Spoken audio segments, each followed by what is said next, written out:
82 degrees, overcast skies here in downtown Charlotte as we are just about ready for the Panthers and the Jacksonville Jaguars. Spiro Dita, Steve Berline, our entire CBS crew with you. Josh Gobian to boot it away for the Jaguars as Jacksonville comes into town today 1-1 after a 32-3 defeat last weekend at the hands of the New York Jets.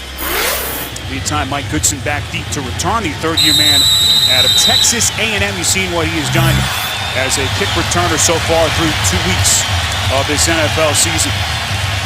Better than 70,000 here in Charlotte today. Scobie's kick to the back of the end zone as Goodson barely catches it in play. It'll be a touchback, and Cam Newton, who has taken the NFL by storm through the first 2 weeks, today tries to become the first NFL quarterback to ever throw for 400-plus yards in 3 straight weeks. You see what he did last weekend against Green Bay. 432 yards through the air with the 3 interceptions, he told us yesterday, caused him some sleepless nights, Steve, this week. And that is the only negative thing you can say about Cam Newton, Spiro, is that he's made a couple of shaky decisions, but what he's done so far is truly amazing. 2 tight end formation for the Panthers on 1st and 10 from their own 20. This is D'Angelo Williams trying to scoot up the middle just past the line of scrimmage before he is beaten back to the 20. Carolina offensively up front. Jeff O tied 1 tackle. He returns after sitting out last weekend against the Packers with a concussion. Cam Newton's arsenal of weapons, meantime, featuring Steve Smith, year 11 here in Charlotte. Today, Smith needs 38 yards to surpass Muhsin Muhammad as the Panthers' all-time leader in receiving yards. Pickup of 2 yards for D'Angelo Williams. Sets up Carolina with a 2nd and 8 from the 22.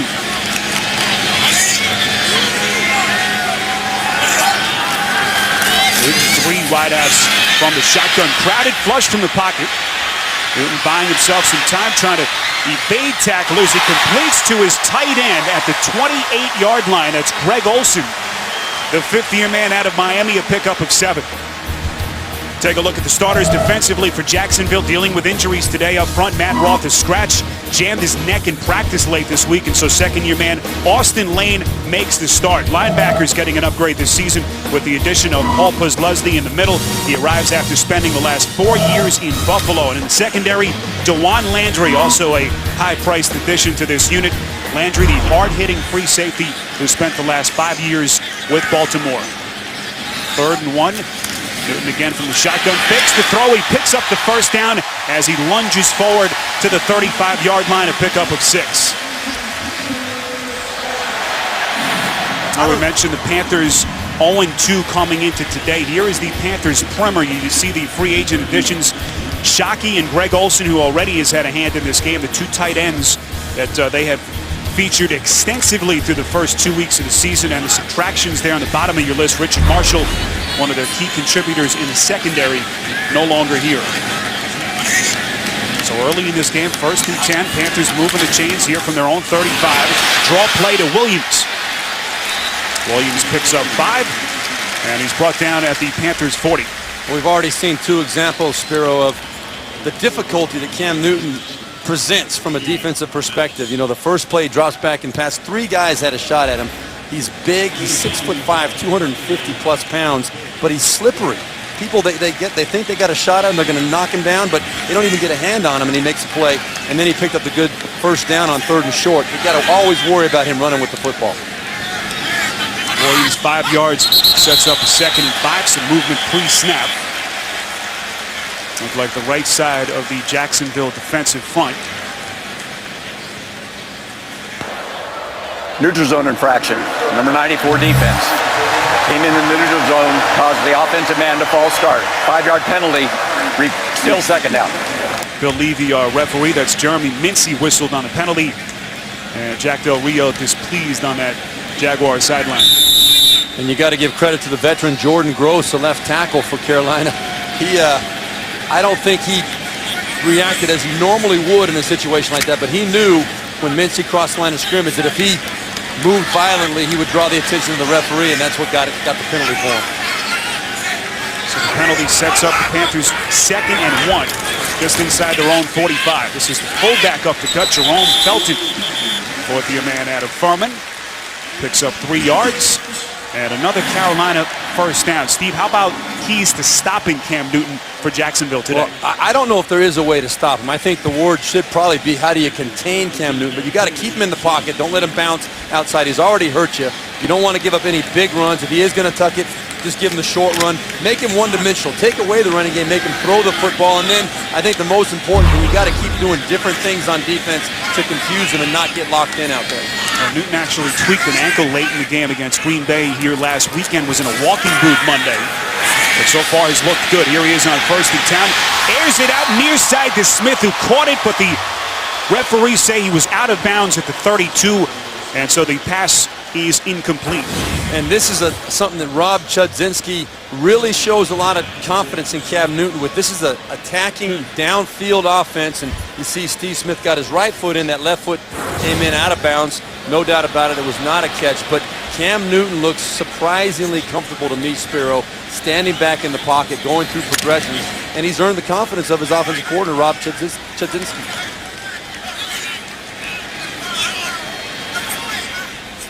This is 2nd and 10 with the ball spotted at the Panthers 47. Newton has all day to throw. Pocket starts to collapse. Newton rolling out. Now look at the footwork by Newton. Dances inside Jacksonville territory, about 4 yards shy of the marker. Is that not fun to watch? I mean, how many guys had a shot at him, and you can just see him frustrating the heck out of everybody out there. I mean, let's count these guys. You see that had a shot at him right there. You see one right there, and then he bounced outside. There's 2, and then a couple of guys come over. You see, I mean, it's 4, 5, 6 guys that think they have a shot at him, and they can't even get a hand on him. Looks like a young Steve Berline out there using his feet. Very similar, yes, very similar athletic ability. He's got a little growing up to do still, though. Catch me. This is 3rd and 4. Newton from the shotgun. It's caught as Newton again uses his tight end. That's Jeremy Shockey for a pickup of 6 and another Panthers first down. And that's the 124th consecutive game that Jeremy Shockey has caught a pass in the regular season. What a great pickup for this Carolina Panthers franchise. You got 2 great tight ends. They traded for Greg Olsen from Chicago. Jeremy Shockey obviously came to fame at the University of Miami and then with the New York Giants onto the New Orleans Saints, and now here in Carolina showing he still has some life left. Well, reunited here with Rob Chudzinski. 2 of those teaming for a national championship at Miami back in 2001. Here's Newton on 1st and 10. Play action. Hit as he throws, nearly picked off. As Newton dodges a bullet there, that's the outside linebacker Darryl Smith. Had it fall right off of his fingertips. And that's the first time the Jaguars defense has been able to really stay disciplined in their lanes. You know, we talked about the keys to containing Cam Newton. You've got to keep him in the pocket, and that means there's got to be lane discipline by the front 4 of the Jacksonville Jaguars. Right there, Cam Newton wanted to bounce it. He had nowhere to go, and they end up making a good, solid stop defensively. This is 2nd and 10 from just outside the Jaguars 41. Newton, pocket squeezes around him. That throw is overthrown. Intended for Legadou Nene, the former San Diego Charger, and it'll be 3rd and 10. Well, that right there, Spiro, is the knock on Cam Newton. You're going to see Legadou Nene coming across the middle of the field. He's going to come in the middle here. It's going to be wide open. Cam Newton's got to make this throw, but the accuracy is going to be the question mark. Look at the middle of the field, wide open. He's got to make that throw. It doesn't get any easier than that in the NFL, but Cam Newton, for all the great things he's done, he's got to get a little bit more accurate with the football. So there is a chink in the armor, at least early in Newton's career. This is 3rd and 10.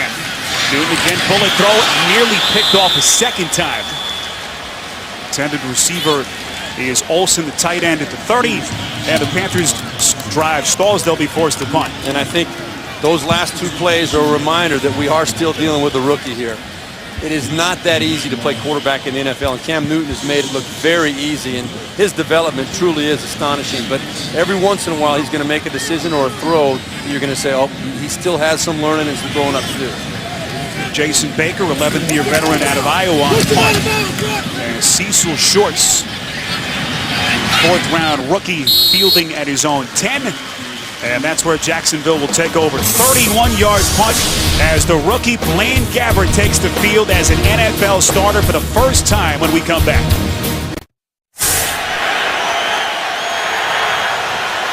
Carolina stalls on their first drive, and now Jacksonville takes over for the first time. 1st and 10 from their own 10.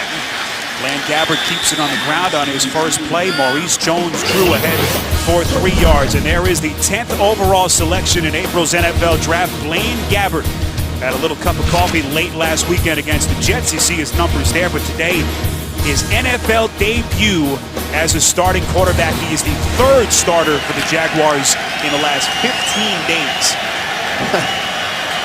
That's a little bit of instability right there. This is 2nd and 7 from the 13-yard line. Gabbert play action. Slings it middle. It's caught at the 29-yard line. That's Jason Hill.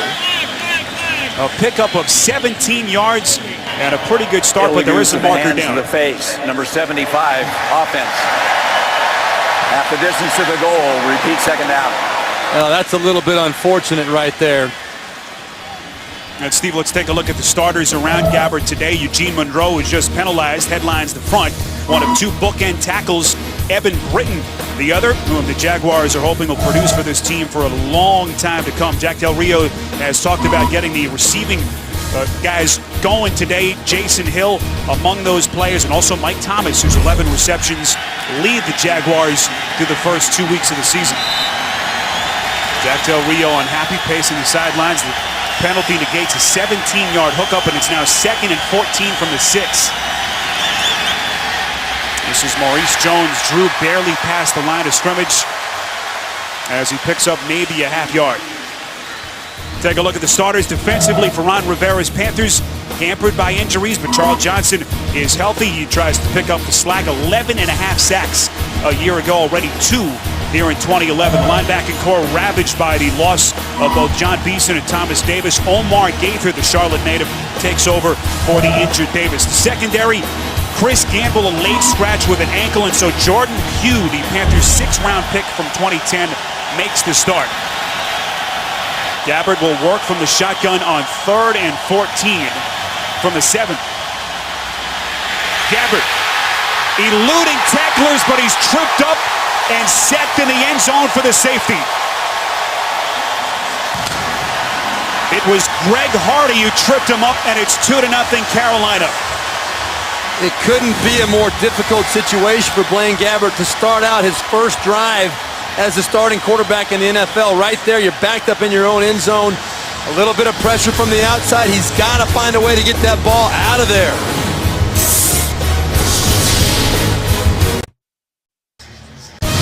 The NFL on CBS is sponsored by Southwest Airlines. Find our fares online only at southwest.com. Sprint. All football, no limits. Only from Sprint. And by Bud Light, the official beer sponsor of the NFL. Here we go. Well, here in Charlotte, the story around this Panthers team, in addition to Cam Newton, has been the injuries sustained by their defense, but so far, good start as Greg Hardy with a sack of Blaine Gabbert in the end zone, a safety to make it 2-0 Carolina. Matt Turcotte to punt it away for Jacksonville. Panthers fielding from their own 29-yard line. And so excellent field position for Carolina. Monty Edwards with a minimal return. We take another look at the safety. Well, it's a tough spot for any quarterback to be in. Right there you see Greg Hardy coming off the edge, and then Terrell McClain jumps on top to finish it off. Blaine Gabbert, a very good athlete. I think he really felt like he had a running lane right there to get out of the end zone, but he's going to find out very quickly, as he did on that play, that those gaps are closed much more quickly at this level than they are in college. So he got caught off guard with that one. A bad decision probably to hang on to the football, but we'll see how he bounces back. And Greg Hardy, coincidentally, accounting for the last Panthers safety, September 12th of 2010. He blocked a punt against the Giants' Matt Dodge out of the back of the end zone. So Cam Newton and company onto the field from their own 30. Newton from the shotgun. Draw play give to D'Angelo Williams up the middle.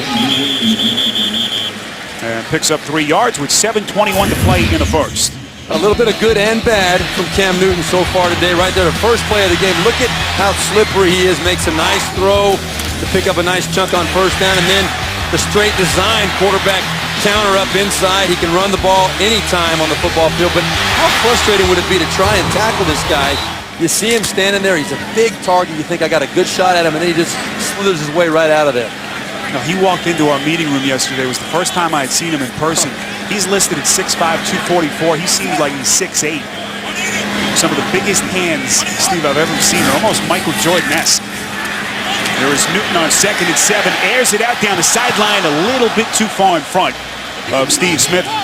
It'll be 3rd down. You know what it was on that one right there, Spiro? It was a little bit of pressure from Austin Lane, number 92. Got up in the face of Cam Newton right as he was letting go of that ball.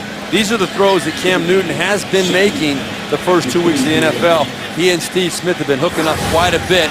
Good touch on that pass. They had a chance to make the completion. I think if he didn't have the hand in his face, that ball would have been caught by Steve Smith.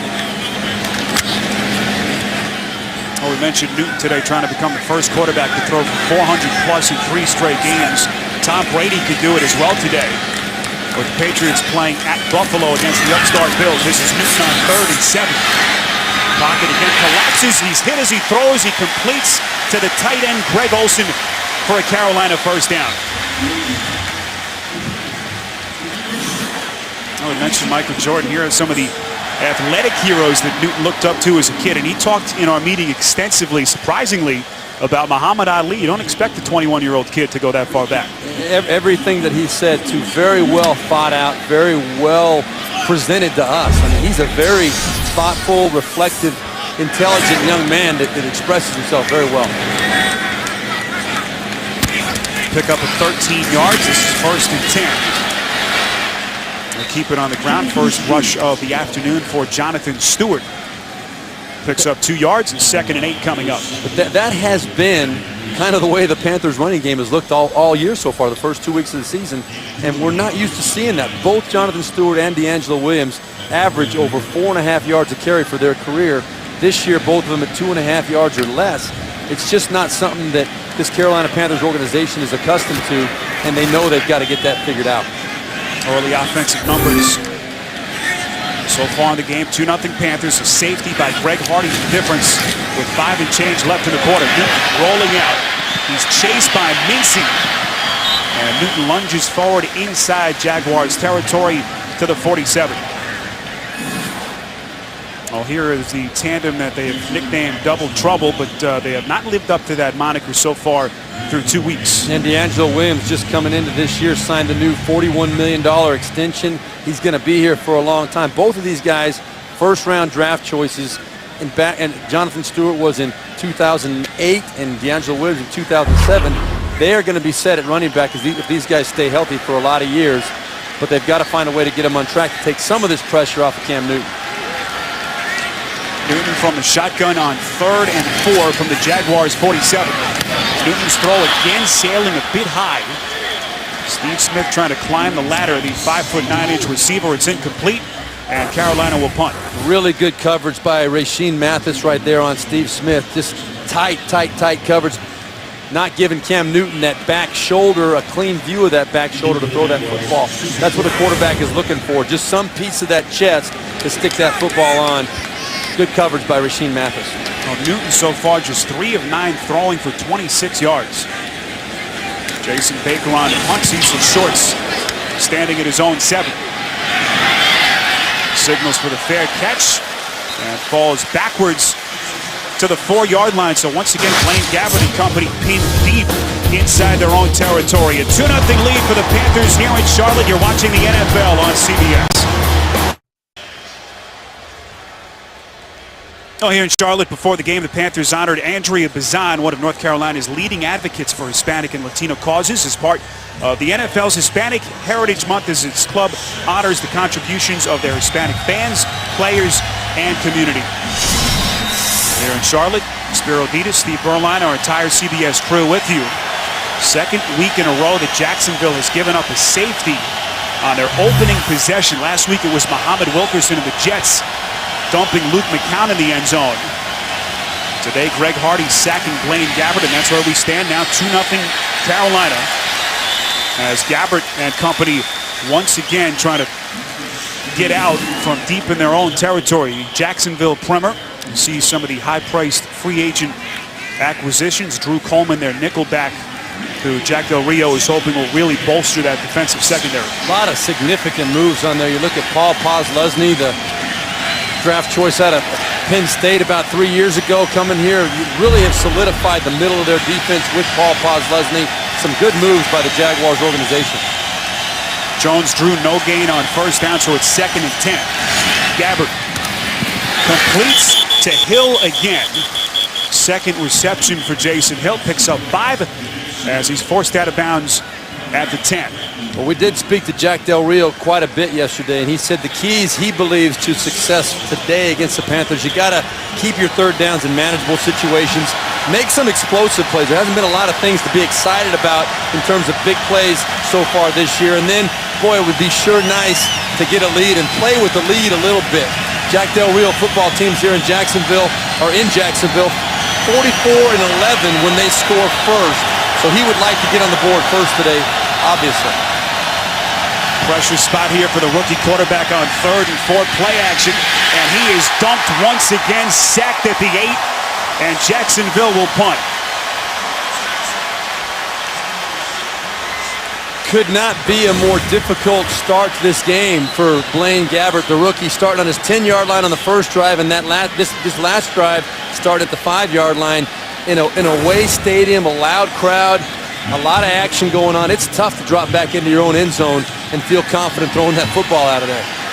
Charles Johnson with sack number 3 on the young season as he beat Eugene Monroe in a tough start for the Jacksonville tackle. A penalty early, negating a 17-yard pass play, and there gets up the sack. Here's Almonte Edwards fielding inside Jaguars territory as Carolina not only winning on the scoreboard, but the early field position battle. A 40-yard punt here in Charlotte. Timeout. The NFL on CBS is sponsored by E-Trade, Investing Unleashed, and by Chrysler, imported from Detroit.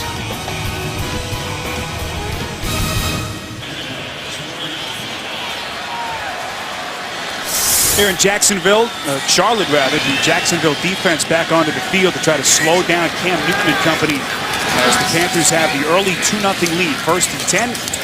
Then goes play action, finds D'Angelo Williams out of the backfield. He's inside the 40 and has enough for the Carolina first down, a pickup of 11. Tonight on CBS, former NFL coach player Marcus Pollard competes on The Amazing Race, plus Survivor winners Ethan and Jenna. Don't miss the season premiere of The Amazing Race tonight after 60 minutes, only on CBS. That was a nice little change of pace by Rob Chudzinski right there. The screen pass to D'Angelo Williams. You know, every one of these guys, from a confidence standpoint, they need to get the ball in their hands with some open field once in a while, get some of those easy yards. Good once again fakes the handoff. This is 1st and 10. Airs are out. And it's incomplete. Has not been able to locate Steve Smith. A couple of badly overthrown passes in this first quarter. Yeah, and you know, this is something that we have not seen on film the first 2 weeks, Spiro. He's been completing over 62% of his passes, and when guys are open down the field, he's been putting them on them. Today, for whatever reason, a little bit high, a little bit off with his deliveries. He's got to get that straightened out, because when those guys are open, when there's a place to put that football at the field, you've got to take advantage of it. Well, he's thrown to Smith 4 times, and so far they have not been able to hook up. Jonathan Stewart on 2nd and 10, dancing through the Jacksonville defense. He's got the first down as he's brought down at the 25-yard line, but not before he picks up 13. This is what Ron Rivera wants to see, and this is what these people here in Carolina are used to seeing. Nothing fancy here, just a straight. Look at that hole. Look at the movement off the right side of that offensive line. Jonathan Stewart not used to seeing that this year. Probably was surprised, thought he was dreaming a little bit. But Ron Rivera, I think he would love to see a lot more of that to take a little bit of the pressure, like we've been saying, off of Cam Newton. Stewart coming into today, we told you earlier, averaging just over 2 yards per carry after rushing better than 1,100 last season. Here he is on first down. Not much room to maneuver, just inside the 25 after a minimal gain. Let's go to New York and an update with James Brown. Houston looking to go 3-0 for the first time, Coach. And how about this little bit of balance? 5 passes, 4 rushes. Owen Daniels, 14 yards. New Orleans are on their heels on defense. That's the running game playing a part of the offense. And you like that, Steve Spiro? Oh, Coach, loving balance. Back to Spiro and Steve. One of the games up on the NFL marquee here in Week 3, and a fast start for the Texans. Boy, they are looking good. I mean, that Matt Schaub and all the weapons they've got there, they're playing some good football down there. 2nd and 9, Newton again working from the shotgun. Near side finds Williams. Williams head-on collision at the 20 and forced out of bounds by Garrett Cox. About 5 yards on the hookup between Newton and Williams. You know, last week, that was D'Angelo Williams right there, but last week, Jonathan Stewart had 8 catches for 100 yards.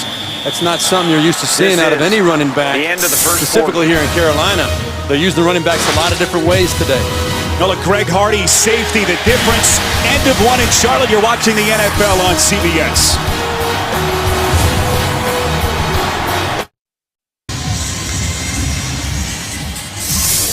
Back with you from downtown Charlotte. Cam Newton and the Panthers have it as we begin the second quarter. A 2-0 lead. A Greg Hardy sack of Blaine Gabbert in the end zone. A safety has been the difference. This is 3rd and 3. Newton from the shotgun tucks it away. Trying to find some real estate on the outside. He's tripped up about 1.5 yards short of the first down marker. Oh, that's a super job by the Jacksonville defense right there. You're going to see the key to this play was Rashean Mathis, number 27, coming off the corner. You're going to see him stick his nose up in there and just cause a little bit of right there. And oh boy, that was a little bit of a low block by Legadou Nene right there behind Rashean Mathis. But that is what stretched the play out and kept Cam Newton from being able to turn that corner. This is Olindo Mare, 19th in NFL history in points scored. Pro Bowler back in 2009. He'll try from 35 yards out. Mare's kick is up and through the uprights.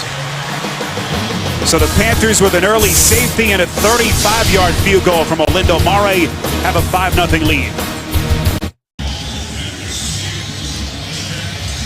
Panthers scoring drive, 7 plays, 32 yards, capped off by a 35-yard field goal by Olindo Mare to give the Panthers a 5-0 lead. Early second quarter here in Charlotte. Week 3, Panthers, Jaguars. Spiro Dita, Steve Berline, our entire CBS crew with you. As Mare's kick boots its way through the back of the end zone. And Blaine Gabbert and company will have it 1st and 10 from the 20 when we come back. You're watching the NFL on CBS.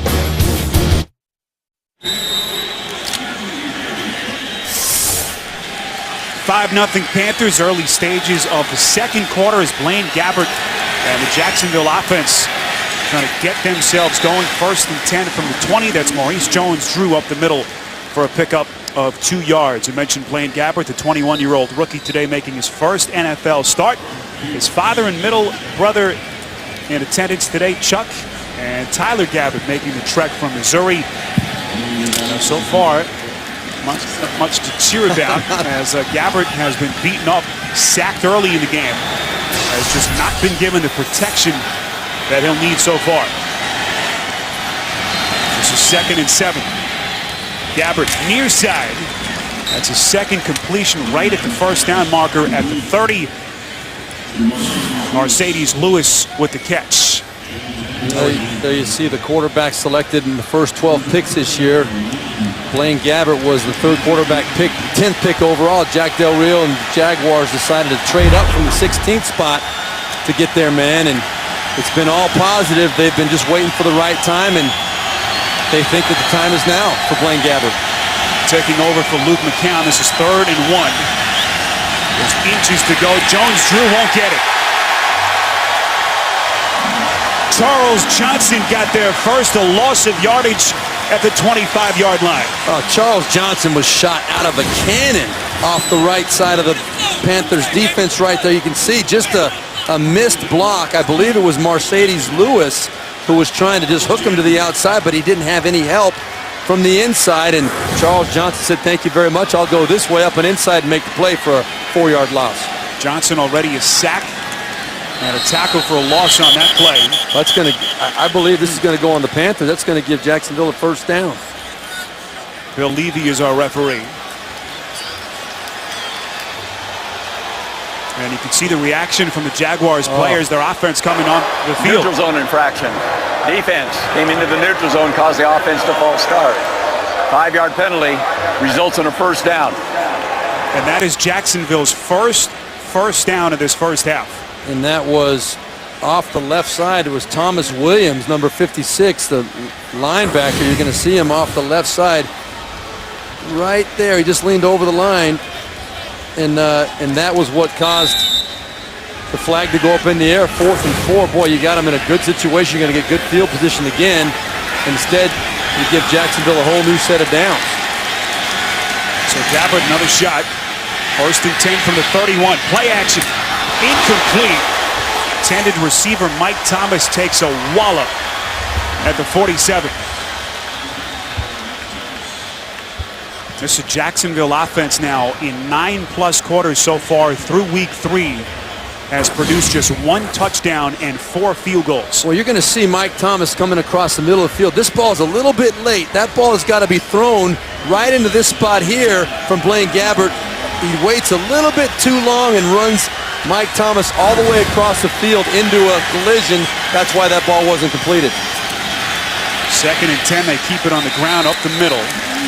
Up to the 32-yard line with Maurice Jones-Drew. Back to New York and an update with JB. Eli Manning, big first half, Coach. And I'll tell you what that vaunted Philadelphia secondary, 6 touchdowns, last 5 quarters, shabby tackling right here. And you're going to see Victor Cruz, who came out of nowhere, was activated this week, and he's 74 yards for a touchdown. 14-0 Giants, JB. 4 of 7, 128 yards and 2 touchdowns for Manning. Back to Spiro and Steve. It looked like a couple of kickers trying to make tackles there. They weren't trying to hit him. This is 3rd and 8. Gabbard again feeling the pressure, completes over the middle right at the first down marker. That's Mike Thomas with the catch and enough for the Jacksonville first down. And that's a big completion for Blaine Gabbert right there to move the chains with a nice solid throw over the middle of the field. Mike Thomas that time finding just a soft spot in the zone defense and knowing that he's got to catch that ball and turn and get that extra yard to convert the 3rd down. See Gabbert's numbers early on, 3 for 4. Had a 17-yard pass play negated with a penalty early in the game. Here he is on 1st and 10. Gabbert this time has time, and it's broken up. Jason Hill, the intended receiver, Captain Munnerlyn all over him with the coverage.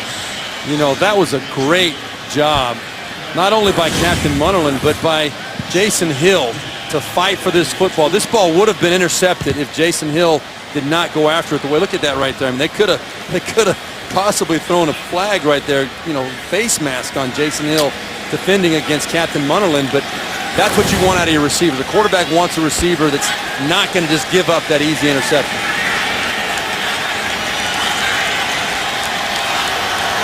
2nd and 10. Here's Gabbert from the shotgun.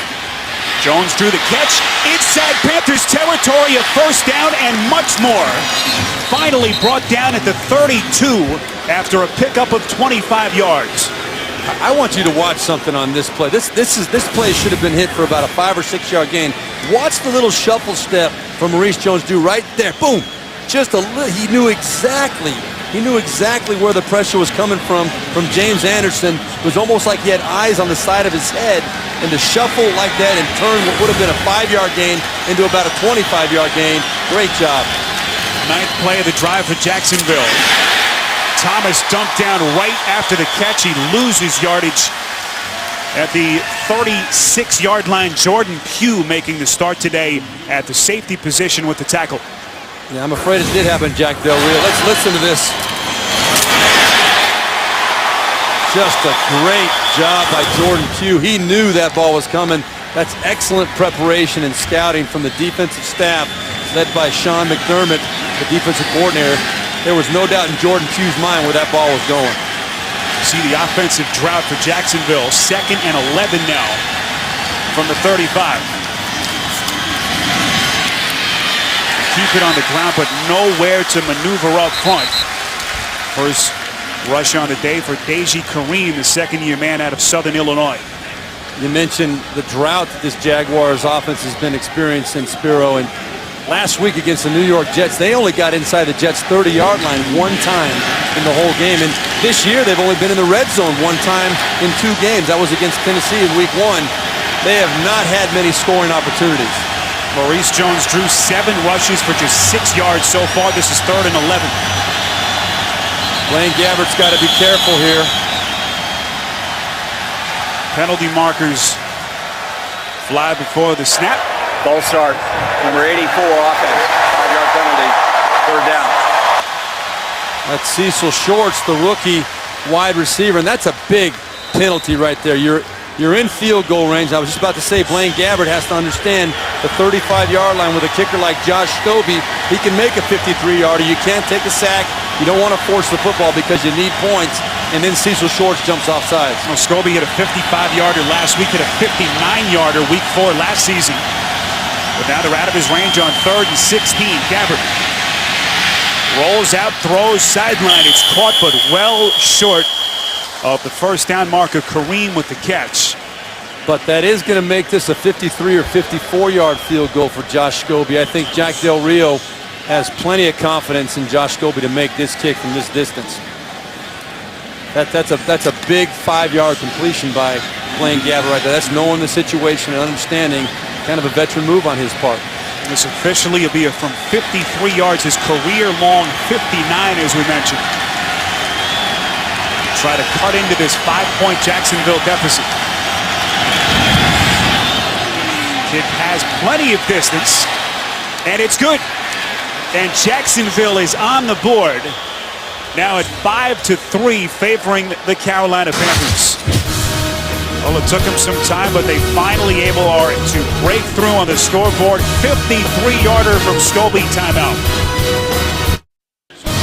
The NFL on CBS is sponsored by KFC Popcorn Chicken. Today tastes so good. The new 70-inch class LCD TV from Sharp. And by Toyota.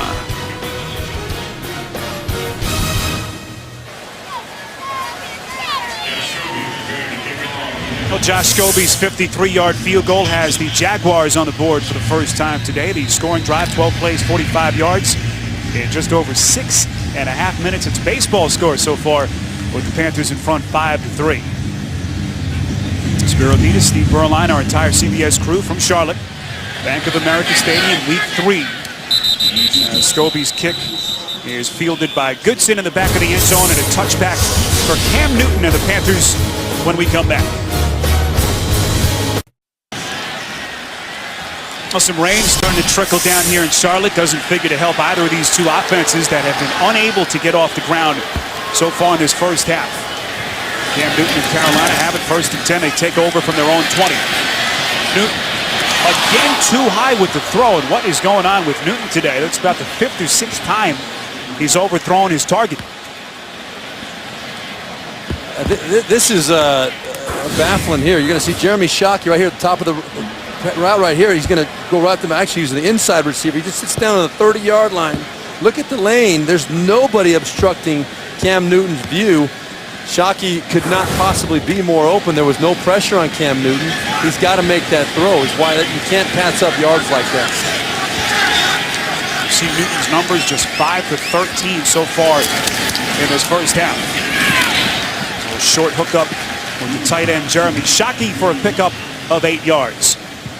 Coming up on the Sprint Halftime Report, you can join JB, Dan, Shannon, Boomer, and Coach Cower for all the latest NFL scores and highlights. Week 3 around the NFL. It's all coming up on the Sprint Halftime Report. You know, Rob Chudzinski told us that every week is a learning experience for Cam Newton. He's going to see different coverages. He's going to see different matchups. And it's hard to keep your poise and your confidence when you're seeing different things every week. Newton works from the shotgun on 3rd and 2. Jacksonville coming. Newton's throw is caught at the 40, late marker thrown. Legadou Nene with the reception. And this one apparently against the Jacksonville defense. I'm interested to see what that penalty call is. That was a good play by Dwight Lauer. Just missed the ball. Personal foul, face mask, number 25 defense. 15 yards from the end of the run, first down. Well, I don't know how he got a face mask out of that. I want to see this myself because he was breaking on the football right there. Maybe after the fact. Yeah, he's hanging on it after the fact a little bit. Looked to me like he might have just gotten his finger caught in there incidentally, but it definitely was latched on. Dwight Lowery's hand was definitely on the face mask or in the face mask of Legadou Dene. So 13 yards on the catch, 15 more on the penalty. And now Newton and company at the Jacksonville 44 on 1st and 10.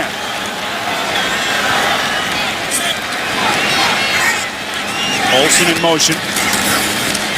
The give to Jonathan Stewart. Near side, inside the 40. Has the first down and more at the 32-yard line. 12 yards on the run from Jonathan Stewart. Yeah, the Panthers are finding some money here on the right side behind Jeff Ota and Jeff Handgardner, the right guard. Jonathan Stewart, another nice lane to take it up inside. And that is exactly what the Panthers need at this point. Jacksonville is a very difficult team to run the football on, but we've seen some signs of life out of this Panthers offense. Stewart now 29 yards on 4 rushes today. This is 1st and 10. Stewart again, the featured back, breaks a couple of tackles. Marker is thrown as Stewart is forced out of bounds after another first down run. At the Jacksonville 16, we'll check on a penalty. 15-yard rush. Illegal block in the back. Number 89 offense. 10-yard penalty. Repeat first down. That's Steve Smith, the culprit. Boy, that's a backbreaker for the Carolina Panthers to block in the back. That really breaks their back. They get some momentum going, some rhythm going in that running game. And Steve Smith, you got to love the effort up the field, fighting and trying to help his teammate out downfield, making those blocks. You don't want to ever discourage that because that's what makes the big plays pop. But Steve Smith right there hurt the Panthers with a big penalty. We talked with Ron Rivera yesterday, really trying to temper the enthusiasm around here with the play of Cam Newton. This is still an 0-2 Panthers team trying to break through today, and a huge importance on this game with Carolina facing 3 straight playoff teams after today over the next 3 weeks. Newton goes play action, finds the tight end. Olsen is tripped up right after the catch at the 39-yard line. Let's go back to New York, get an update with James Brown. Saints have narrowed the gap, Coach. Even the Saints kind of run the ball every now and then, don't they, Steve? Here's Darren Sproles, maybe the best free agent acquisition in the offseason. Goes 30 yards, and New Orleans is finally now getting uncranked. All right, 10-7 it is. Back to Spiro and Steve. You know what? Of course, I've got Darren Sproles on my fantasy team. I didn't play him today. Nice run by the little man down in New Orleans. 2nd and 18. Newton barely evading the sack, finds Stewart somehow acrobatically able to get it away. But Stewart, with no room to maneuver, brought down at the 35-yard line. And it will be 3rd and long coming up. Now, Spiro, if you're human, this is a 20-yard loss for a normal quarterback. Right there, Cam Newton sometimes gives the impression that he's superhuman. To find a way to get that ball off accurately, there aren't many guys in the league that can do that, even at this level. Did a great job of getting back some yards on that play.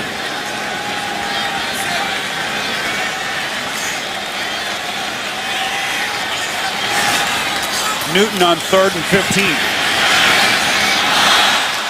Oh, he has just been off so far in this first half. Well, I'm not going to put that one on Cam Newton. I don't know whose fault that was, but it was a miscommunication. It looked to me like Cam Newton was expecting Steve Smith to sit down over the ball, and Steve Smith read it as a route where we're supposed to keep moving, and that makes a big difference. If that ball's completed, it's just a 5 or 6 yard pickup. It's still 4th down, but I guarantee you that Ron Rivera would go for the field goal in that situation if they pick up that 5 to 6 yards. That's the 5th time today that Newton has targeted Smith, and they have yet to hook up. I'm kind of surprised even now. I mean, it would only be a 53-yarder for Alindo Mora. I think he's got that in his range as well. Instead, Jason Baker standing at midfield to punt. As we get a penalty marker back at the Jacksonville end zone. Delay a game. Offense, 5-yard penalty, 4th down. They'll give Baker 5 more yards. A little more room to work with. You see the rain starting to come down a little bit harder now. And maybe that was the deciding factor for Ron Rivera, right on the borderline of Marade's distance or his range, and the moisture and just the possibility of something bad happening. End over end kick from Baker. Fair catch signaled by Shorts, but the Carolina punt team unable to down it. There is a marker back at the 47. Holding number 54 of the kicking team. 10-yard penalty will be enforced from the 20-yard line. 1st down. So Blaine Gabbert and company will have the 10 yards tacked on. They'll have it at the 30-yard line when we come back. A 2-point game in Charlotte. You're watching the NFL on CBS. The NFL on CBS is sponsored by FedEx. FedEx does more than shipping. FedEx, solutions that matter. And by Frost Brewed Coors Light, the world's most refreshing beer.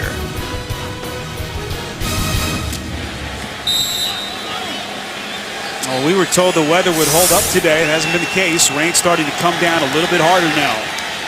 As Blaine Gabbert, the rookie quarterback, his first NFL start, taking over from the 30 on 1st and 10. Incomplete. That was Chris Gamble on the coverage. And it will be 2nd and 10 for the Jaguars. The NFL celebrates Hispanic Heritage Month. Visit the official Spanish language home of the NFL at NFL.com/Espanol for game highlights, fantasy football, and a look at your team's Hispanic Heritage Month celebration. Panthers 5, Jaguars 3. Boy, Jason Hill had it right in his breadbasket and some open real estate to maneuver. Yeah, that was going to be a nice gain there, Spiro. That ball was right on the money from Blaine Gabbert. A good job on the release by Jason Hill. He just took his eyes off it. Captain Munnerlyn was beaten on the play, and it would have been a big pickup. Now you look at the stat sheet so far, 44 total yards of offense. You figure that it's on the rookie Gabbert. They haven't helped him much. No, they have not. I mean, you're looking at Maurice Jones-Drew, 6 carries for 7 yards. It's just not cutting it. Shoddy pass protection early, leading to a Panthers safety. And now it's 3rd and 10 from the 30. Gabbert throwing a wet ball. It's incomplete. Trying to find Thomas at the 40. And the Jaguars will punt. Well, that was a case of a young player making a mistake, not reading the cover. I want you to watch right here. Darius Butler, he kind of baited Blaine Gabbert into throwing this ball. You see he's kind of showing him a soft look, but watch, he squats because he knows he's got a little bit of help over the top. He baits him into that throw on the outside. Gabbert thought he had him wide open. So Gabbert now 6 of 11 for 48 yards as markers fly all over the place. There's Bill Levy. False start. Number 48 of the offense. 5-yard penalty. 4th down.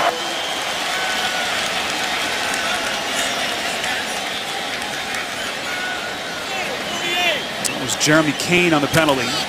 You know, I talked about Darius Butler. It looked to me initially like he had help over the top on that rubber. When we looked at that replay, I think that was just a gamble by Darius Butler.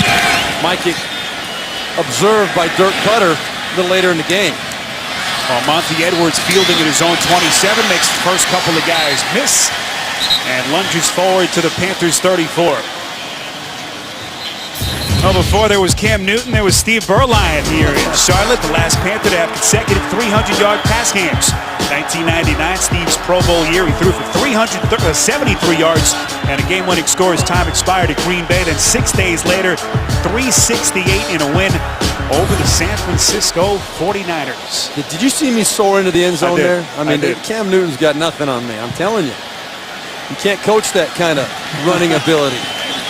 The rain really starting to come down now. Marker is thrown. Officials offsetting personal fouls. Number 57 and number 33. Penalties offset. 1st down. So the penalties offset.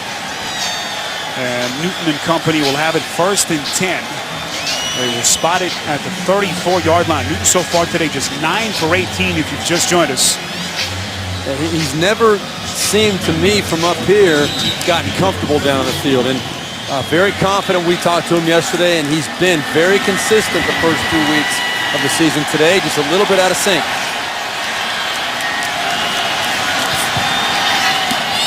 A lot of moisture on that football as they find Steve Smith for the first time today. 6th time they've targeted Smith.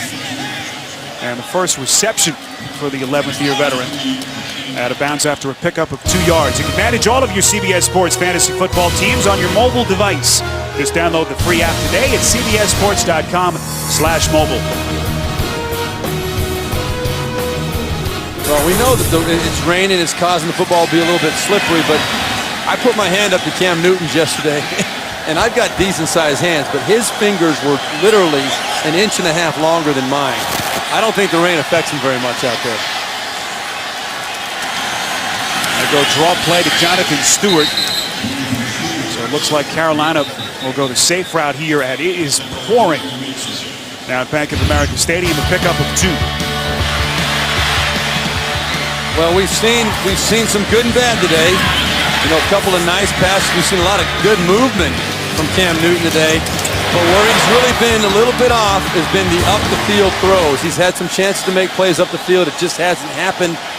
They have not been on the same page, and if they want to really get control of this ball game, he's got to start hitting some of those throws. And it's not getting any easier out here, Sparrow. Sorry about that. Losing in week 1 in Arizona, lost here to Green Bay. Last week here on 3rd down, it's nearly intercepted off the hands of the 3rd-string running back, Mike Goodson. And the Panthers will punt. Yeah, the Panthers dodged the bullet right here. Watch how easily this could have been an interception off the hands of Goodson. Fell right into the lap almost of Mr. Lowry. Had a chance to make up for that face mask penalty a little bit earlier. Jack Del Rio knows when you get those opportunities to cash in, get good field position with a little bit of time left on the clock, you're going to get some points probably.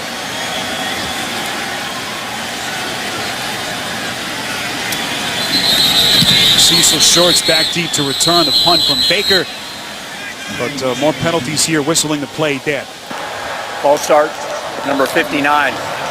Offense, 5-yard penalty, 4th down. Steve, this has the feel of a preseason game right now. 5-3 Panthers. A lot of penalties, a lot of sloppy football. And not many big plays offensively. I mean, you're exactly right. You know, we're seeing 2 teams trying to figure it out there right now, and the fans are trying to figure out if they want to sit in the seats or take it inside. So 2:14 left to play, first half.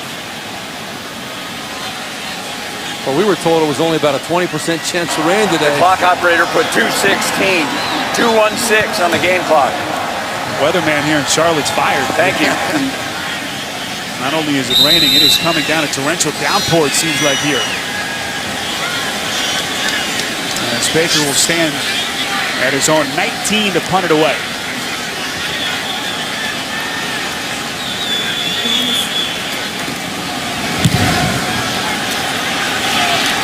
Short kick fielded by Shorts, and he is buried by Captain Munnerlyn at the 34-yard line after just a 28-yard punt. One of the themes in the NFL this week has been defenses faking injuries. Here's was the Giants safety Deion Grant in the Monday night game at the Meadowlands last weekend, hitting the turf in apparent pain. The NFL sending a memo to all 32 teams on Wednesday, warning of fines, suspensions, and a loss of draft picks if the NFL front office determines that the injuries were faked. But Steve, this I don't know how you seems to be common practice in the NFL, or has been for many years. Well, I don't think there's ever been a more blatant example of faking. I mean, Williams thought that he was getting the signal to take a dive, and they both fell down. And then Williams realized it wasn't he that was supposed to do it, so he gets back up. Charles Johnson, it looked like, left early. Yeah. Gabbert fumbles the snap. You know, as a marker was thrown at the 34-yard line, the pylon ensuing at the 22. And now the question was Johnson drawn off sides. That is a good question, because it looked to me like Johnson is the one that jumped.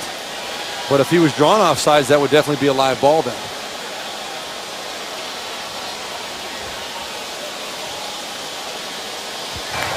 Offside, Defense.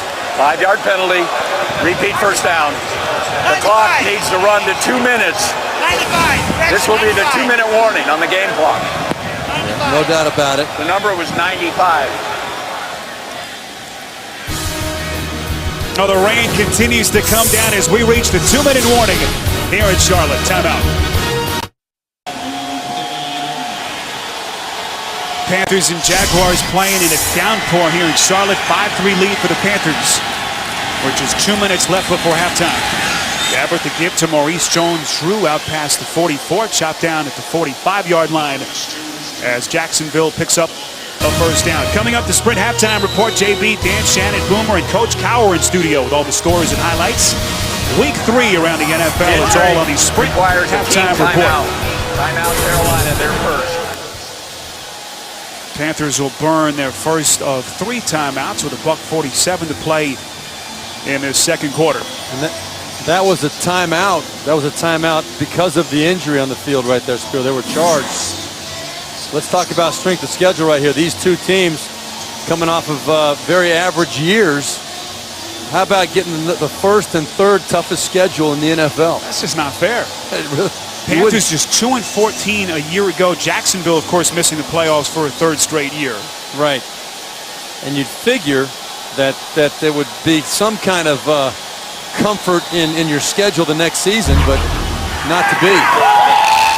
The problem you got, obviously, is divisional games. When you got the NFC South, where you've got Tampa Bay, Atlanta, and a team called New Orleans in your division, that's 6 games right there. That's kind of tough. Now the Panthers will face 3 playoff teams in succession over the next 3 weeks. Here's Gabbert. Too far in front, and it's intercepted. That's Sherrod Martin, the safety on the pick. Martin still looking for some yardage there out past the 35 and brought down at the 37.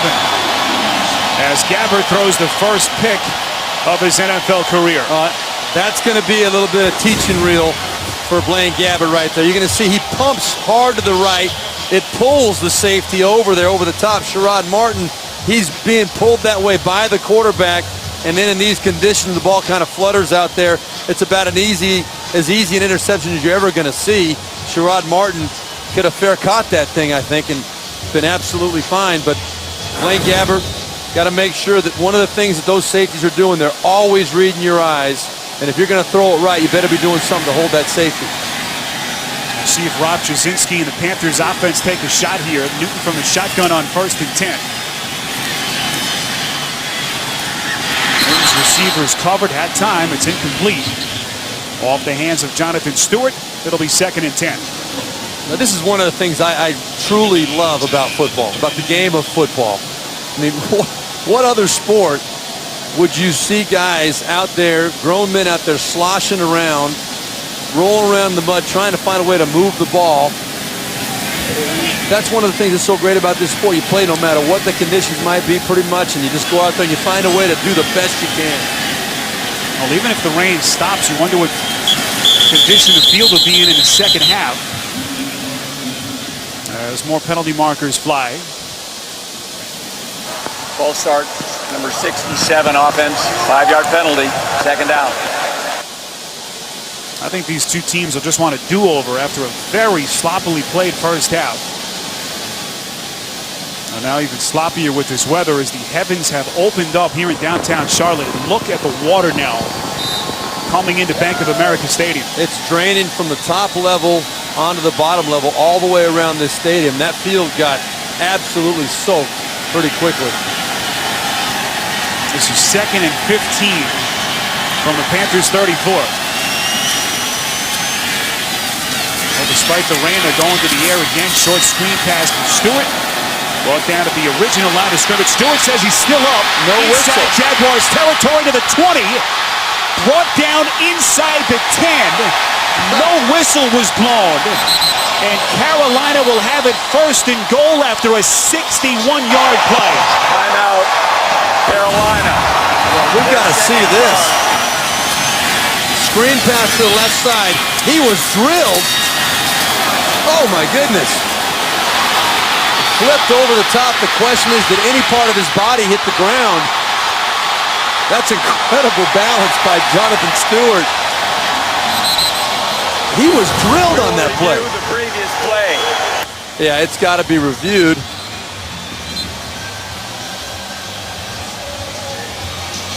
Well, the Panthers offense that has produced just 150 yards of total offense before that hookup.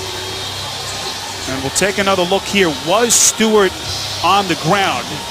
That left hand is the only part of his body. Maybe the elbow is the only part of his body that hit the ground.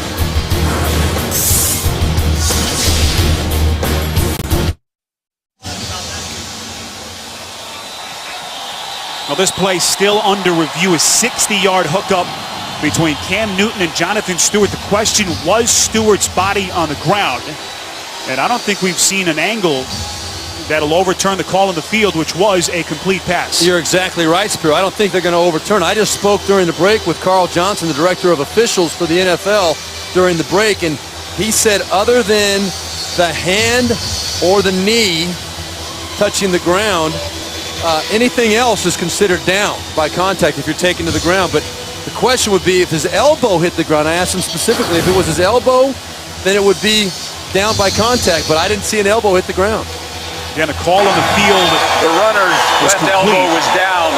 The runner was down by contact at the 39-yard line of Carolina. Carolina's timeout will still be charged. Their second.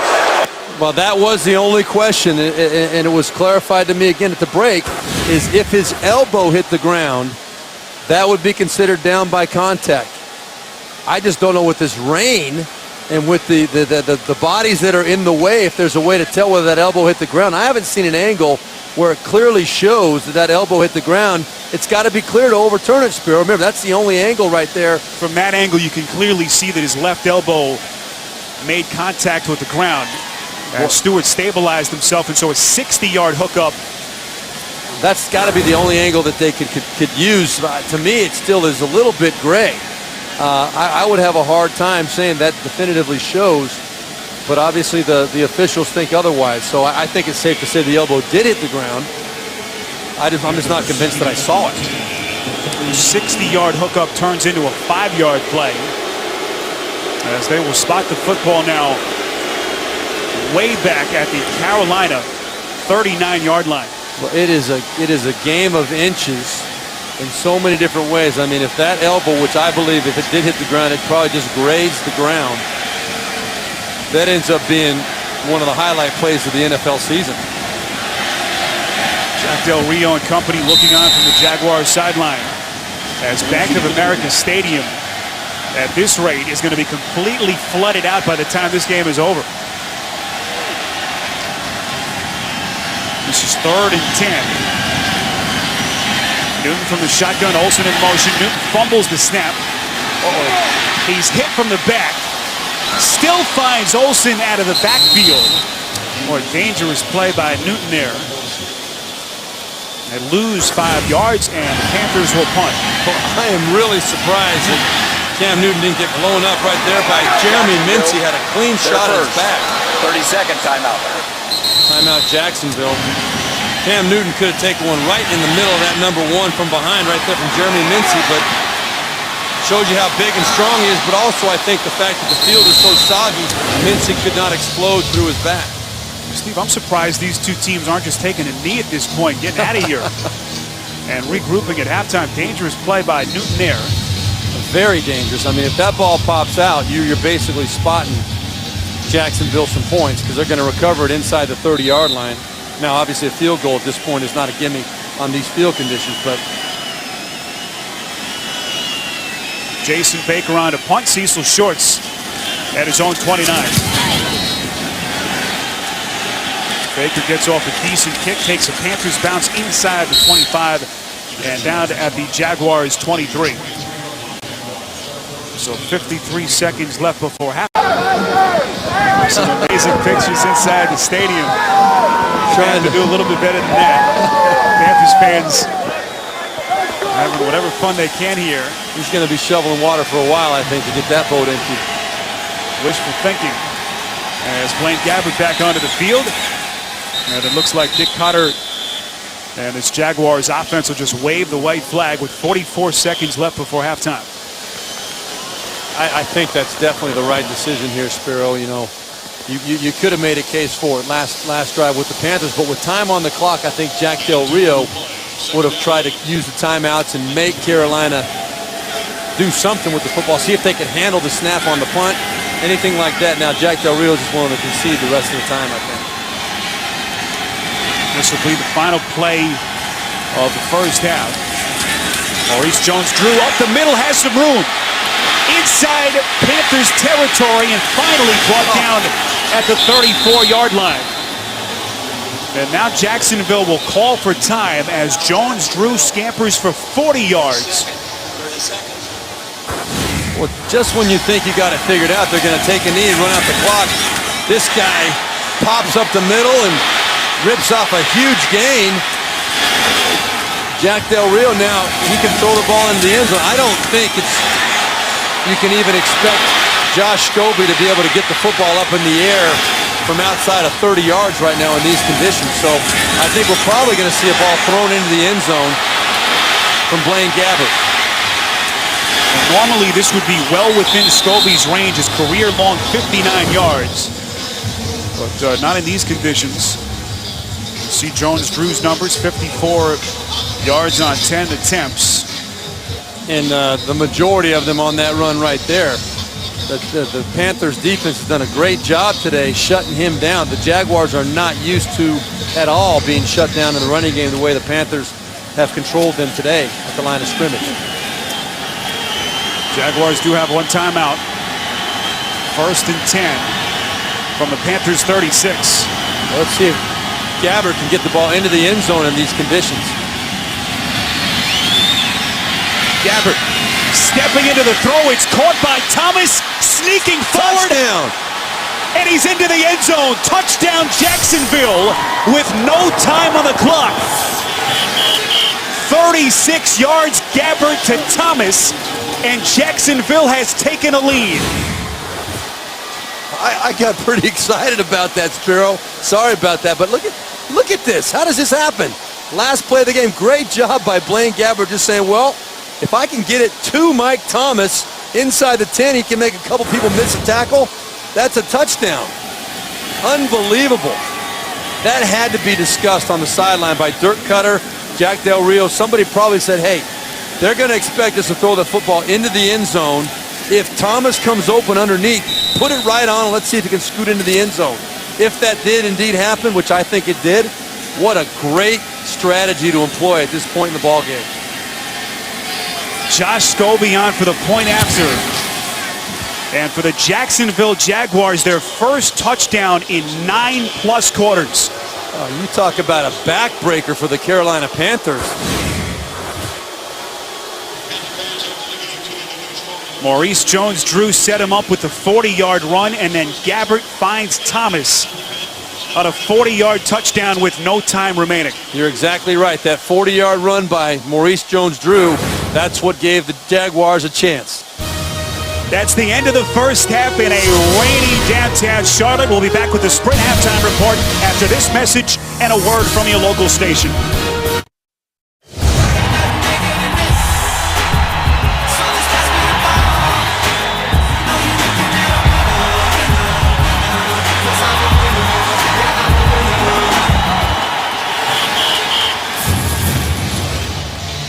Well, it's a mud bath here in downtown Charlotte where the Jacksonville Jaguars lead the Panthers at halftime by the score of 10-5. And we welcome you to the NFL on CBS Week 3. Spiro Ditas alongside Steve Berline. We thought Jacksonville was going to take a knee to finish the half. They go 77 yards in 53 seconds. And Blaine Gabbert, heck of a way to find his first touchdown pass. Oh, unreal. I mean, prior to that, the second from the last play, the run by Maurice Jones-Drew, 39 yards in that play. He'd only had 14 yards rushing on the day, but that gave Jacksonville a chance to take a shot at the end zone, and we saw what happened. Absolutely amazing that they were able to find a way to get it in the end zone. Blaine Gabbert to Mike Thomas.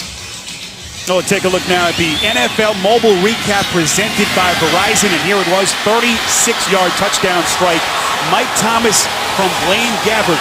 And the Jaguars are back in business. And I can honestly say I've never seen that before. To have two plays at the end of the half where you're trying to actually run the score up. That's why Jack Del Rio ran the football there. He thought hey, maybe they'll miss a few tackles. We'll be able to pop one up across the field and throw a ball into the end zone and have a shot at it. Boy, I don't think he believed that it would actually happen. You look at the first half stats, a lot of these Jacksonville yards came on the last 2 plays of the half because they were literally shut down for the rest of the first half. But boy, it only takes 1 or 2 plays in the NFL. So the Panthers will kick to start the second half. Spiro Ditas, Steve Berline, and our entire CBS crew. And now field conditions figure to be a huge factor, more than anything else now, over the final 2 quarters, as the heavens have completely opened up, flooding parts of the field here at Bank of America Stadium. There's Blaine Gabbert trying to towel himself down. Gabbert 7 of 13 in the first half. And look at some of the areas of the field here. That is just beyond the end zone in the near corner. And I'm not sure even the best drainage system that an NFL stadium could present would make any difference. The rain has been coming down in a torrential downpour here for about 60 minutes. It's amazing how much rain came down in a short period of time. But at least it's lightened up a little bit. Now we can at least see the field. So the Jaguars and company on the ground on 1st and 10. That's Maurice Jones-Drew's 40-yard run. Set up the touchdown late in the first half. As we mentioned, 3 plays, 77 yards in 53 seconds. Yeah, the first play was just a run up the middle, just like that one, gained no yards. But then all of a sudden, a little bit lack of discipline from the Carolina Panthers. Maurice Jones-Drew pops it through for a 40-yard gain, and then the throw very well executed. Blaine Gabbert to Mike Thomas, short of the end zone, and he found his way in. Gabbert nearly running into Jones-Drew as he gives it to him. MJD barely able to get to the line of scrimmage, does pick up a couple of yards. So Jacksonville looking for their 2nd win of the young season, trounced last weekend at the Jets. 3rd starting quarterback in 15 days, a terrible offensive start. Can't really fault the rookie. Didn't have much pass protection, Steve, early. A couple of drop balls by his receivers, but now Jacksonville with new life after that late touchdown before halftime. This is 2nd and 8. Deji Kareem out past the 35, lunges forward towards the 37, or the Jacksonville offense will have it here on 3rd down. Well, if I'm Ron Rivera, I'm concerned right now. Not only because of what happened the last 2 plays of the first half and the morale of your team, but you got to figure they're going to bounce back. But Jacksonville, to me, seems to have found something off the left side of their offensive line. They've run the ball very well the first few plays of this drive, and of course, the big play at the end of the first half. I'd be concerned. Panthers showing blitz on 3rd and 4. Draw play. Gabbert to Kareem has the first down. Tripped up at the 45-yard line after Kareem picks up 7. And there again we see it. You know, we've got an injury on the field, but I believe that's Greg Hardy. It's limping around a little bit out there. But the commitment here that we're seeing from Jack Del Rio is, hey, these conditions are forcing us to find a way to get that run game going. We've got to find some life, and I think they found something. Now, the weather has just been wild today. The sun now peeks through here in Charlotte. A lot of the fans still underneath the seats in the concourse area. As Jacksonville with the opening possession of the 3rd quarter, up 10-5. A couple of minutes gone by here at Bank of America Stadium.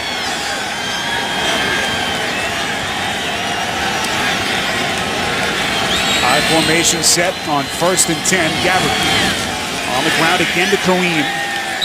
Approaches the 50.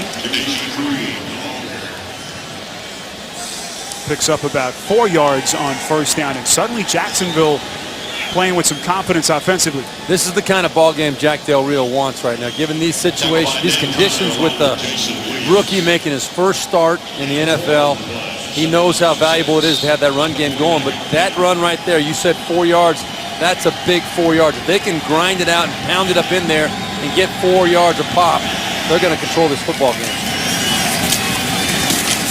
Here is Kareem moving the pile close to another 1st down inside Panthers territory as he approaches the 47.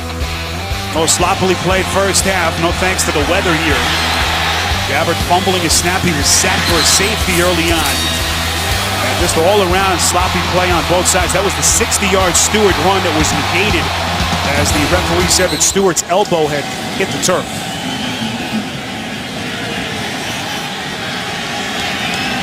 This is 3rd and 1 from the 46. Jones-Drew lunges forward, takes on the tackler as Jacksonville moves the chains again. A 4-yard pickup by Maurice Jones-Drew. Well, that was a nice tackle, believe it or not, if there is such a thing in this kind of a situation. 3rd and 1, he picks up 6 yards. But look at Jason Williams right here. Maurice Jones-Drew is so strong, lower body, that if you don't wrap up on him, he will bounce like a pinball right off of you, and he almost broke through that. Great job by Williams just hanging on and getting to the floor.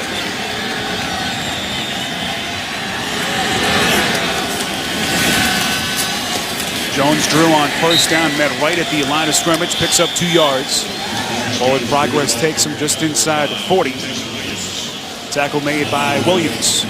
This is Panthers defense, Steve, that has been racked by injuries. We mentioned the loss of both John Beeson and Thomas Davis. The 2 starting linebackers, both captains, going down in successive weeks. Beeson in week 1 with an Achilles. Davis last week tearing his ACL for the 3rd time in 23 months. Devastating injuries, and now trying to hold their ground here. Gabbert fumbles the snap. Looks like the Jaguars have recovered. But if you're Ron Rivera, just some key injuries early in the season as they try to recruit. You're exactly right, and I was just about to make that comment about missing the linebackers. I think maybe we're seeing the cumulative effect of that right now. You're really getting it. That was a very aware heads-up play by, I think it was Uchiwaneri, that was able to, as he was pulling to his left, his awareness to find that football on the ground and get on top of it. Super job there, but you got to wonder when you're missing 2 of your starting linebackers, there's going to be a cumulative effect, and maybe it's starting to show up now a little bit. Well, that in addition with the fact that they're starting the 2 rookies up front. Some unproven aspects of this Panthers defense. They wrap up Kareem, surround them in the backfield for a loss of yardage. Way back at the 47, it'll be 4th down. Yeah, the Panthers were not fooled right there. I think they were expecting run all the way. They saw what the Jaguars did on the first 3rd down conversion of this drive was 3rd and 3 or 4. They ran a trap up inside. I think they were playing run all the way in that situation right there. I don't think they expected Jack Del Rio to give Gabbert a chance to make a play through the air. See what Matt Turk has done so far. Monty Edwards standing back at his own 8.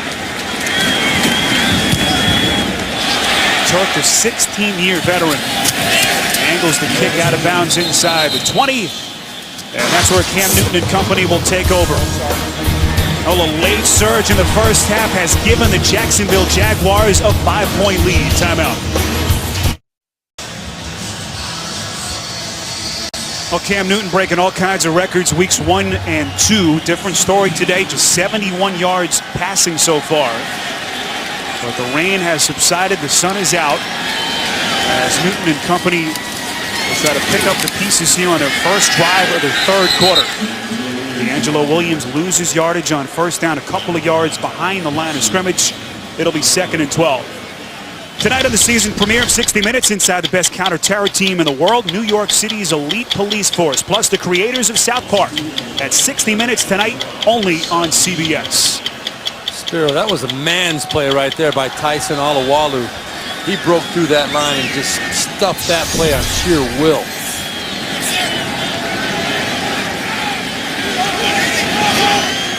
Second and 12, Newton from the shotgun.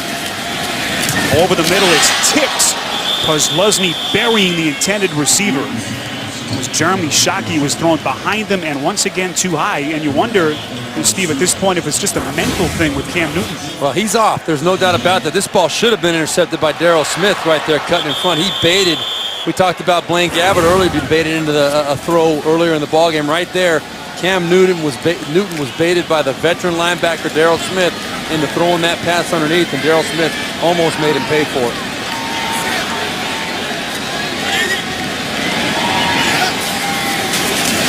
Newton just 12 for 24. This is 3rd and long. It's deflected, nearly intercepted by Posluszny at the 30. As Carolina dodges a bullet. Olsen was the intended receiver, and the Panthers will punt. They really did dodge a bullet. You're going to see, I think this ball should have been caught by Greg Olsen, but a risky throw by Cam Newton, backed up near his own end zone. You see the ball was put in a good spot, but over the middle of the field, I think when they're looking at that film tomorrow, I think it's going to be very clear. Rob Chudzinski will tell Cam, this is not the situation to throw that pass over the middle into a crowd. Jason Baker punting from his own 7. Cecil Shorts, what appeared as though he had signaled for the fair catch, then he started to maneuver to the sideline. Well, nonetheless, Jacksonville will have excellent field position when we come back. The NFL on CBS is sponsored by Southwest Airlines. Find our fares online only at southwest.com. TD Ameritrade. And by Cadillac.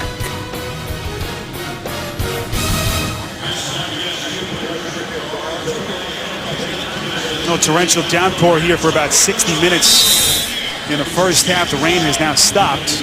The field is all chewed up near Bank of America Stadium, where Jacksonville takes over, leading 10-5 with 7:53 to play in quarter number 3.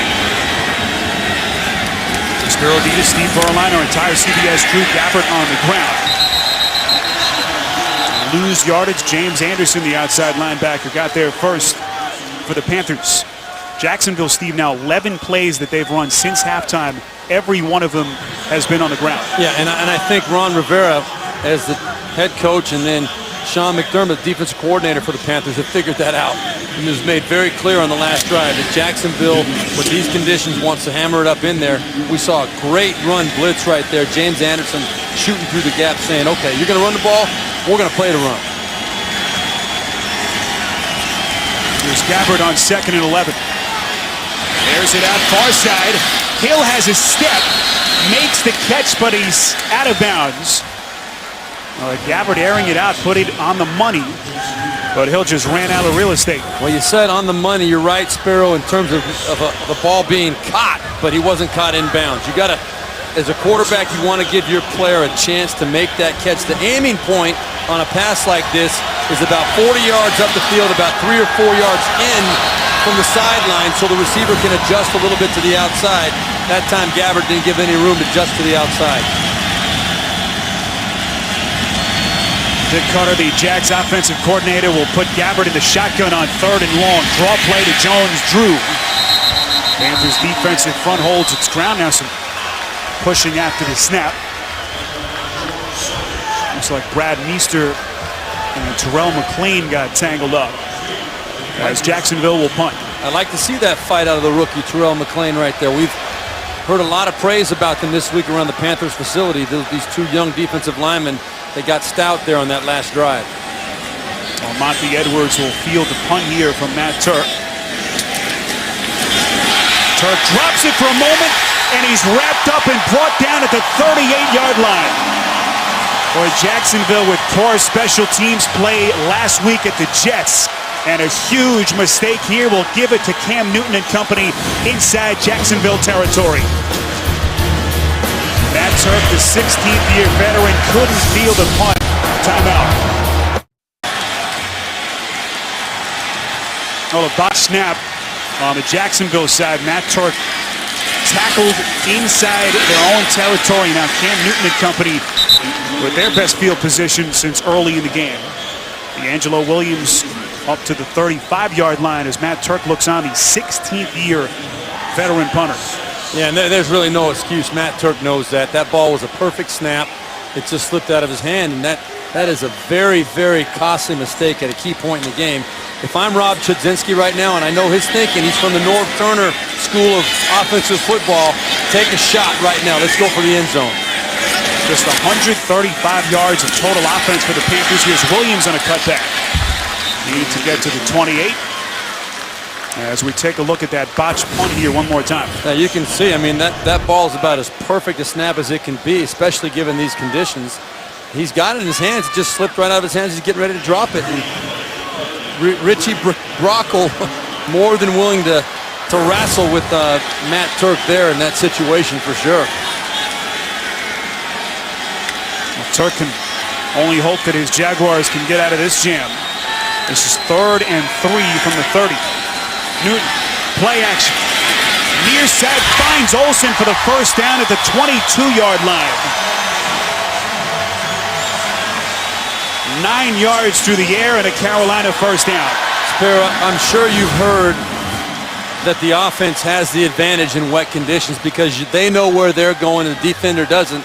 This is a great example of that right now. Greg Olsen, he knew exactly where he was going, and you saw that Derek Cox had no idea, and when he did see that Greg Olsen had stopped, he couldn't get himself stopped and planted quickly enough to make a play on that ball. Brandon LaFell, the second-year wideout, resets at the top of your screen. This is 1st and 10. Draw play, Jonathan Stewart. Up inside the 20. Stewart had a 60-yard run called back late in the first half.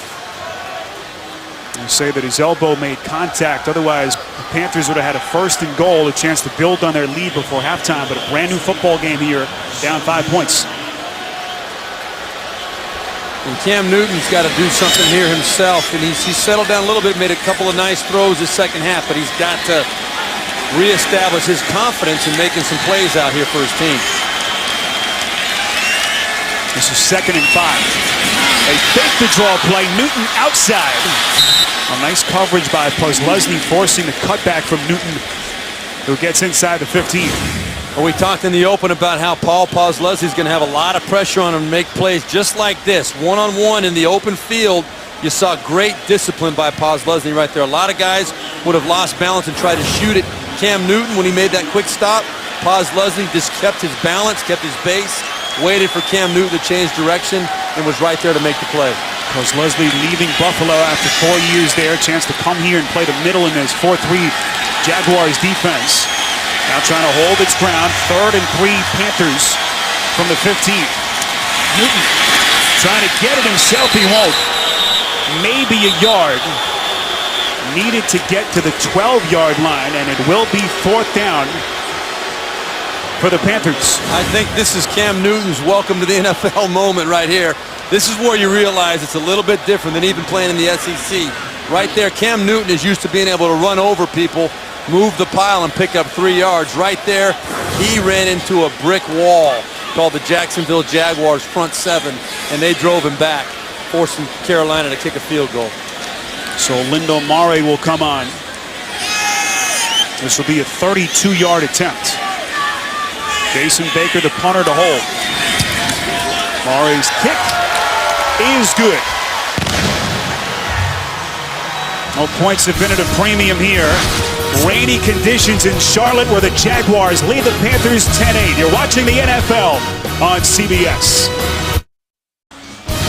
The NFL on CBS is sponsored by Allstate. Dollar for dollar, nobody protects you from mayhem like Allstate.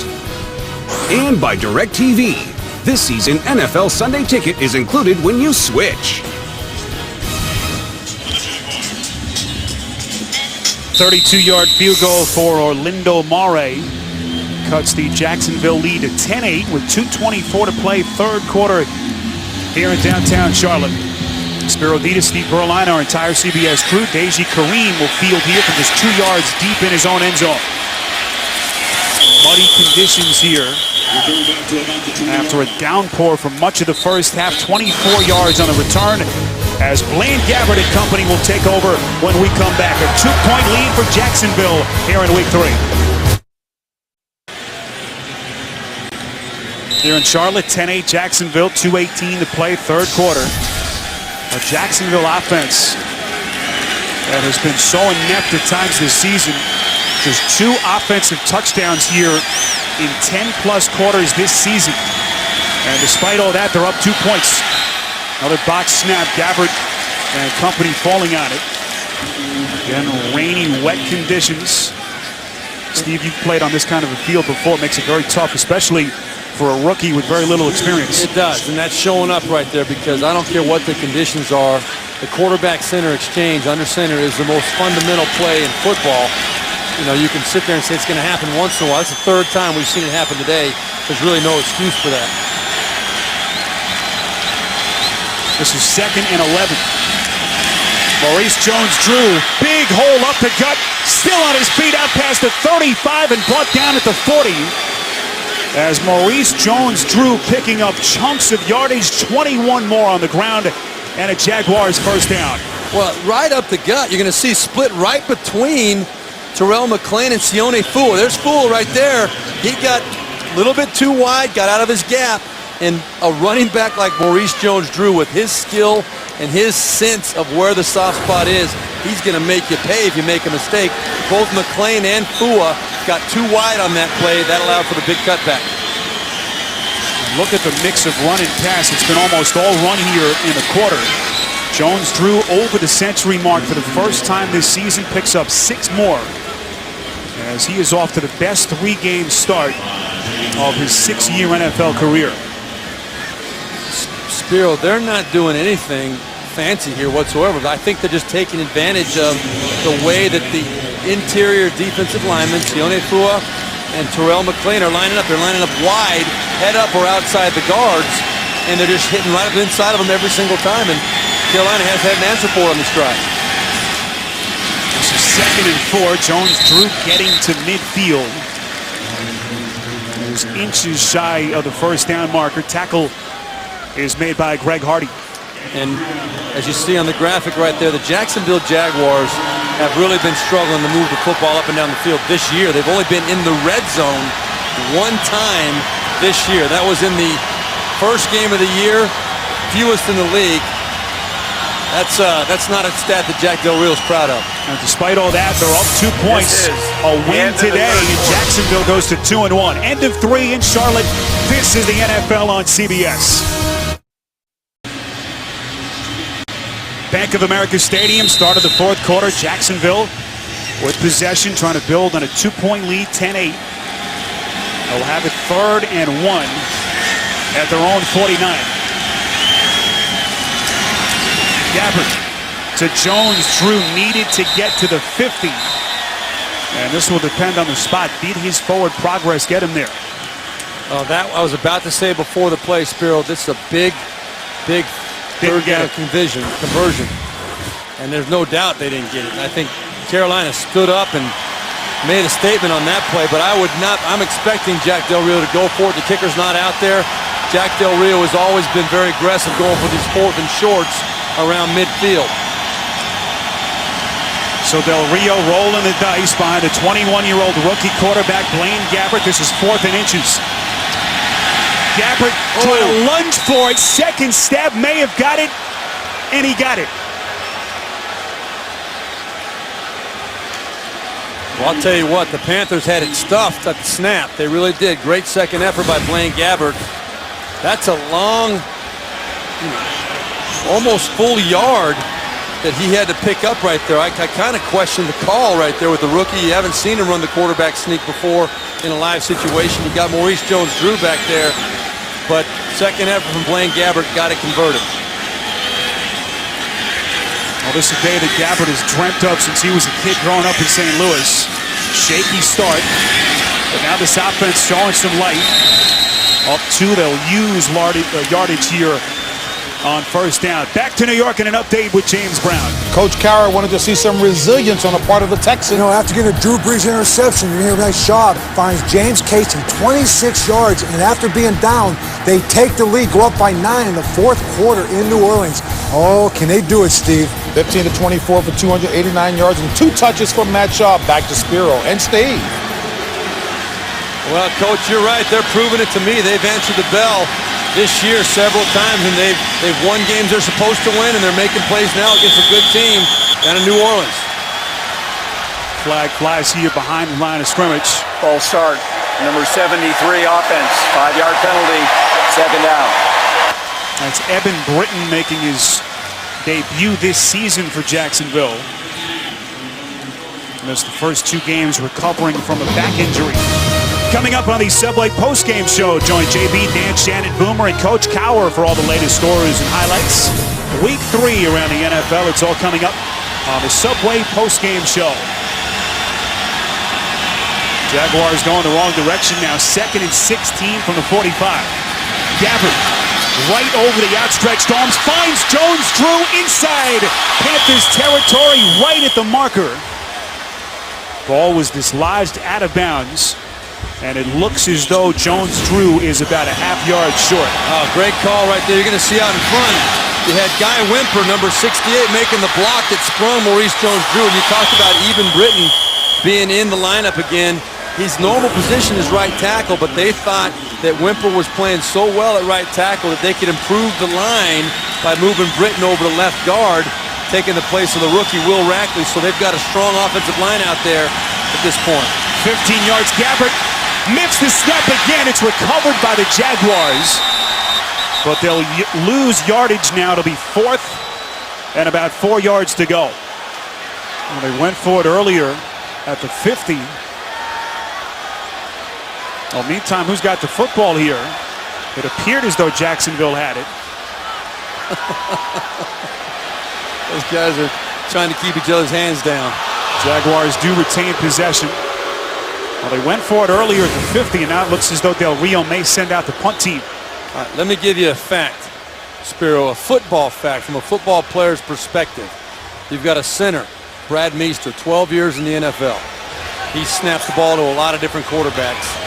I guarantee you there's never been 4 fumbled snaps in the game that he's ever played in the NFL. That's just something that the rookies got to work out. They've got to get more reps together. I guarantee you they will get so many snaps this week in practice that Gabbert will get sick of it. Jack Del Rio not taking any chances. Matt Turk sent on. Off the snap himself earlier in the quarter. This one fielded cleanly. While Monty Edwards will let it bounce into the end zone as the Panthers will take over from their own 20. Well, it's a 2-point game here in Charlotte. 4th quarter, week 3. 10-8 Jacksonville.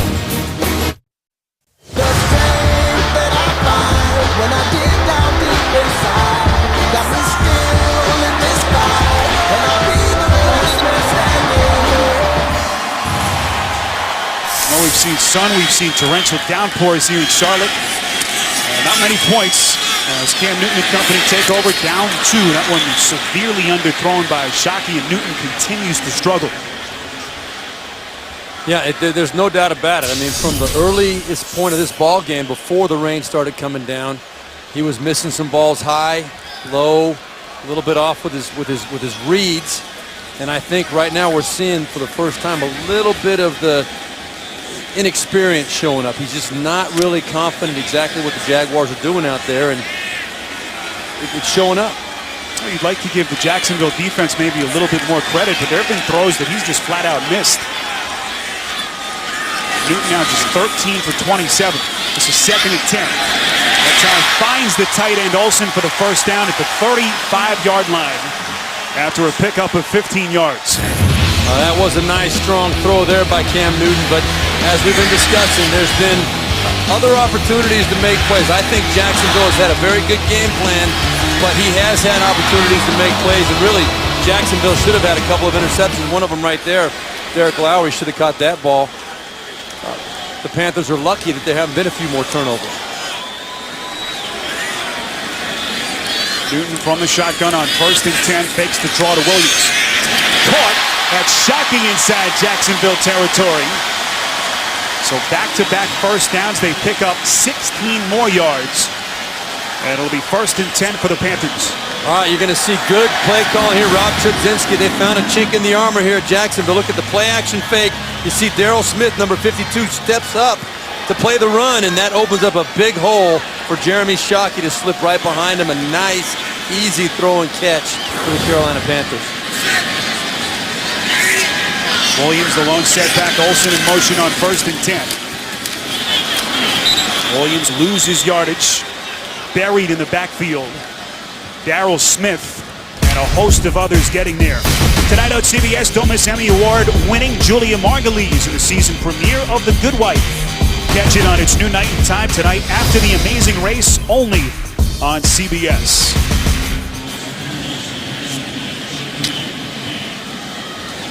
Cam Newton already moving into 8th place on the Panthers' all-time passing list. Both of these franchises coming into the NFL in the same year, 1995. And a defensive battle here in Charlotte. Newton airing it out, nearly picked off. Boy, that's the second or third time that Newton has been very close to throwing a pick. Trying to find his man over the middle. It's 3rd and long. And that was great coverage by Darryl Smith on this play. You're going to see. We'll see if he does even have a case against. Now that ball definitely out, but great position. The linebacker is taut when you're running down the field with a tight end, and these tight ends for the Panthers are good runners. You got to stay on that inside shoulder, make the quarterback throw it up and over you, so it brings the safety into play. If they underthrow it like that one was, you got a chance to make the play. 4 receivers in the formation on 3rd and 13. Newton flushed out, barely gets it off, and it's incomplete. He went nice job hard to get rid of it, but it's 4th down. Newton went down hard on that sideline. He's back up, but I can guarantee you this. This is another one of those welcome to the NFL moments. There are not many defensive linemen that have ever run down Cam Newton. Right there, Cam, I think he thought when he had made the little hesitation move to the outside, he was going to get the edge. But boy, he went down hard on the side. That was Collins that ran him down and kept him from getting to the edge. Nate Collins, the second-year man from Virginia, able to track down Newton. Now Jason Baker to punt Cecil Shorts back at his own 15. Signals for the fair catch. Takes a Jacksonville bounce into the end zone, and it'll be 1st and 10 from the 20 when we come back. 10-8 Jaguars, 9 and change left in Charlotte. On CBS is sponsored by the Home Depot. More saving, more doing. That's the power of the Home Depot. The 2011 Ford F-150, built Ford tough. And by National Car Rental. Go national. Go like a pro.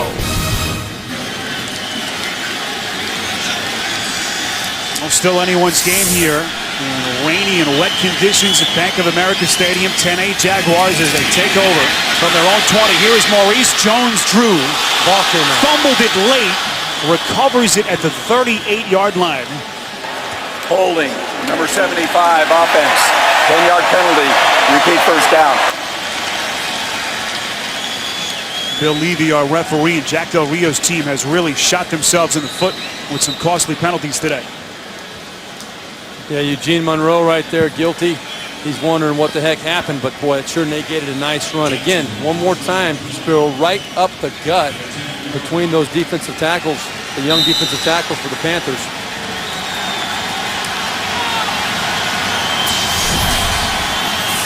Ten-yard penalty, second penalty called on Monroe today. His first one negated a 17-yard pass play on the Jaguars' first drive. This is 1st and 20 from the 10. Gabbert to Jones-Drew. Barely got to the line of scrimmage.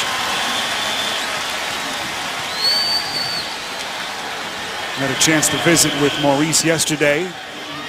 Take a look at some of his handiwork today. He's picked up the majority of his yards, Steve, in chunks. He really has. The 39-yarder right before the end of the first half. That was the key play of the game. That one right there. That was the big dagger for the Carolina Panthers. But the Panthers still breathing, only down 2 at this point. But they better shore up that run defense. So they're going to get hurt again. See what he's done. He's been a workhorse. This is 2nd and 20. Jacksonville has run 24 plays in the second half. 22 of them have been on the ground. And I guarantee you what you're going to see right here on 3rd and 18 or 17, whatever it is right now, 3rd and 16, backed up in your own end zone, nursing a 2-point lead with a rookie quarterback. I guarantee you you're going to see a draw play or a screen pass. That's the only 2 options right here, or a run. So it'd be 3 options. Jaguars just 3 for 12 on 3rd downs today. Up 2 as we are inside of 8 minutes left. Gabbert, play action. Finds Kareem out of the backfield. Out past the 25, but he's just short of the marker. That was a screen pass I was talking about. And that was a great call, but I'm very, very surprised the Panthers were caught off guard by that. You're going to see the good hard play action, but then watch the left side of the line for the Jaguars. See them all out there right in front of Maurice Jones-Drew, right? Or in front of Deja Kareem. Deja Kareem, I'm sorry. Couldn't get it out there, but all those guys set up very, very well. I'm surprised that Carolina wasn't stiffing that out better. Kareem nearly picked up the first, a yard short after a 14-yard pass play. Zork gets it off. This is Monty Edwards from the 30. Edwards up the sideline.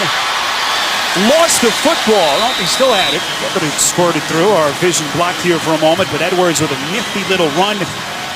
13 yards up the side after the 40-yard punt from Matt Turk. Jacksonville looking for its second win of the season. Timeout. A good field position for Cam Newton in this Carolina offense, down 2.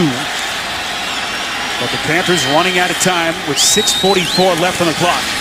Newton sucks in the pass rush, finds Stewart. Stewart inside Jaguars territory, a first down and a lot more. Down to the 37. I want you to watch this, Spiro, right here. Watch Jeff Handgartner, the right guard, number 63, get out in front. Now, it's not a thing of beauty. Look at him do the belly flop right there in front of Clint Sessions, but you know what? It worked. It occupied Clint Sessions. Linemen are told, get out there and just throw. Throw the cut block at one of those linebackers, make them avoid you, and our back will be behind. 18 yards through the air, Newton to Stewart. And it's 1st and 10 from the 38. Newton hit as he throws, finds Smith for the second time today. Smith breaks a tackle. Another Panthers first down, and now Carolina back in business. You know, we were talking during the break about where Steve Smith been before that catch. Only one catch today for 2 yards.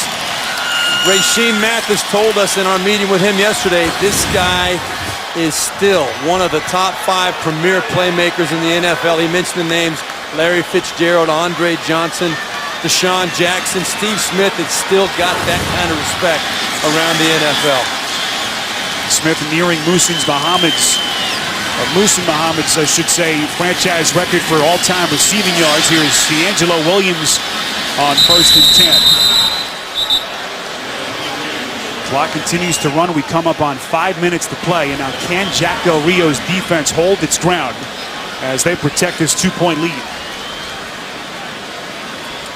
Well, I wouldn't be surprised here. You're on the edge with these conditions, probably of Olindo Mare's field goal range. You're looking at probably close to a 40-yarder right now. I think Ron Rivera's pretty comfortable with that. You might see a blitz coming up here on one of these plays from the Jaguars. Newton from the shotgun on 2nd and 9. Pocket collapses. Newton squirts through inside the 20 and forced out of bounds at the 17-yard line, about 1.5 yards, maybe 2 yards short of the marker. Tell you what, you can, again, we're talking about not stopping Cam Newton. You're just trying to contain him, not give him the big run. And I think Jack Del Rio would probably consider this a successful play, even though Cam Newton picked up 7 yards, because you saw a nice tackle by Darryl Smith, and you saw a bunch of guys coming up, forcing Cam Newton to the sideline, and kept it from being a very big play. Well, they've had good field position, but Carolina unable to take advantage for the most part today. 3rd and 2. They need to get to the 14. Newton finds Olsen inside the 5. Touchdown Panthers. And Carolina retakes the lead.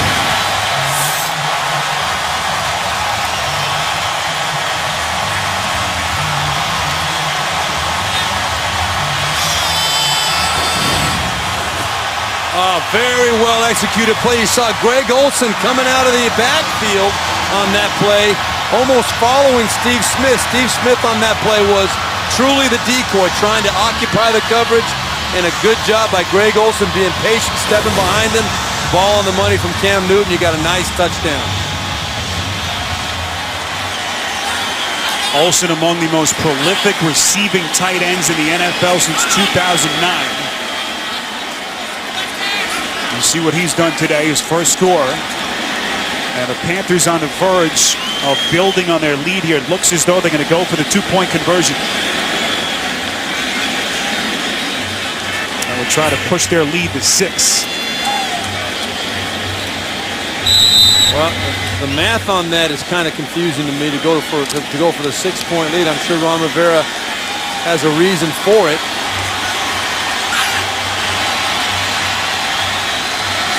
Change up the formation. Shockey steps into the slot at the top of your screen. Near side end zone. Olsen catches. Got it. Was he in? Yes. So Olsen with a 16-yard touchdown, then a 2-point conversion, and it's 16-10 Carolina. Well, you see right there, you see that there was a linebacker one-on-one on the outside. That was Russell Allen with Greg Olsen on the outside. That's a mismatch. They're going to capitalize every time. The NFL on CBS is sponsored by the Droid Bionic, made from machines to rule all machines, only at Verizon. And by Subway Restaurants. Try the new Oven Crisp Chicken, always baked, never fried.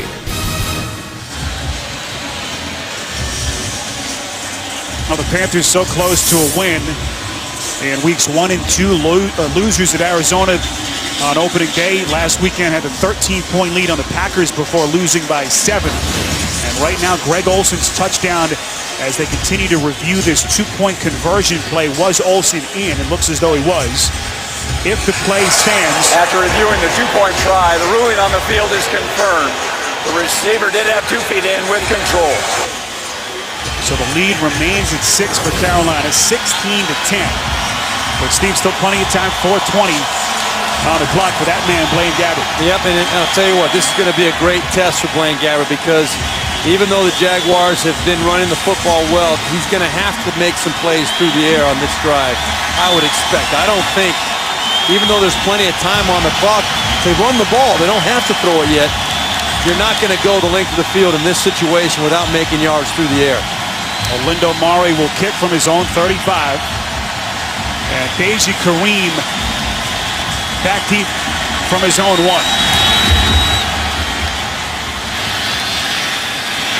Kareem will field it from 5 yards deep. Out past the 20. Out past the 30. And tackled at the 32-yard line. Well, Blaine Gabbert, he's shown some flashes, done some good things too, but a lot of learning experience. Let's call him those today. The ball on the ground way too many times. 4 times. That's number 3 right there. I'll tell you, it's just something that he's going to have to keep working on and maturing and learning about. And you expect some of these things to happen to a young quarterback. Now we're going to see what he's made of inside, how he handles this situation. A touchdown and an interception today for the 21-year-old rookie, St. Louis native.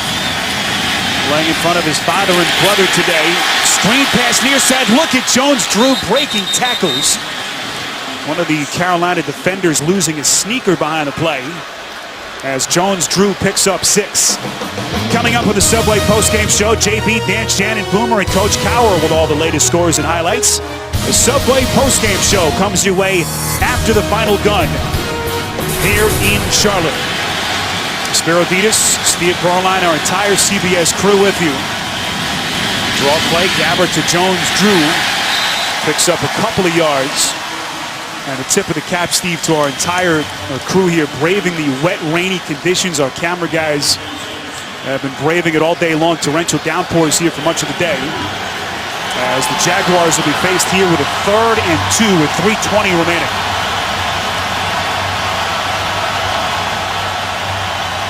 They'll speed things up. Here's Gabbert. Sideline, incomplete. And Gabbert put it right in Thomas's breadbasket. There is a marker thrown. I'm expecting offensive pass interference, I think, here in this, by the nature where that flag was thrown. Bill Levy, our referee. Pass interference, number 80 offense. 10-yard penalty. Replay 3rd down. And you're going to see Mike Thomas right here on the inside. He goes up, and at the top of the route, you're going to see there's some holding going on now. That could have been called either way. They were outside that 5-yard chuck zone. That was Captain Munnerlyn. They were mixing it up a little bit. But I'll tell you what, it was a nice timed throw, nicely timed throw by Blaine Gabbert. I think Mike Thomas's rhythm was a little bit off because of the contact with Captain Munnerlyn. That's what kept that ball from being completed. Turns out to be a blessing for Jacksonville. Gives them an extra play here. Yeah, and otherwise would have had to punt. You wonder why they accept that penalty. You figure Jacksonville's going to go for it on 4th down. You might as well see if you can stop them here on 3rd down. 3rd and 12 with Jacksonville down 6. Gabbert from the shotgun. Rolling near side. Incomplete. Mike Thomas, the intended receiver, and Jack Del Rio will punt. Oh, that's exactly why Ron Rivera, I think that was a great call accepting the penalty. When you look back at it, he wanted to try and stuff him on 3rd down and make him have to deal with this 4th and long situation, either punt it or try and convert a 4th and almost impossible. So now you got to bank on your defense making a good stand, 3 and out. Hopefully you get the ball back. Both teams with all 3 timeouts remaining. We still have the 2-minute warning here as Matt Turk comes on from his own 20. Monty Edwards from his own 32. Gets to the 42-yard line. 37-yard punt and a return of 9 yards. Next Sunday, the NFL on CBS. It's on doubleheader action around the league. First, Big Ben and the Steelers take on Matt Schaub and the Texans. Then Kyle Orton and the Broncos take on Aaron Rodgers and the Super Bowl champion Green Bay Packers. Check your local listings beginning with the NFL Today, presented by Southwest Airlines.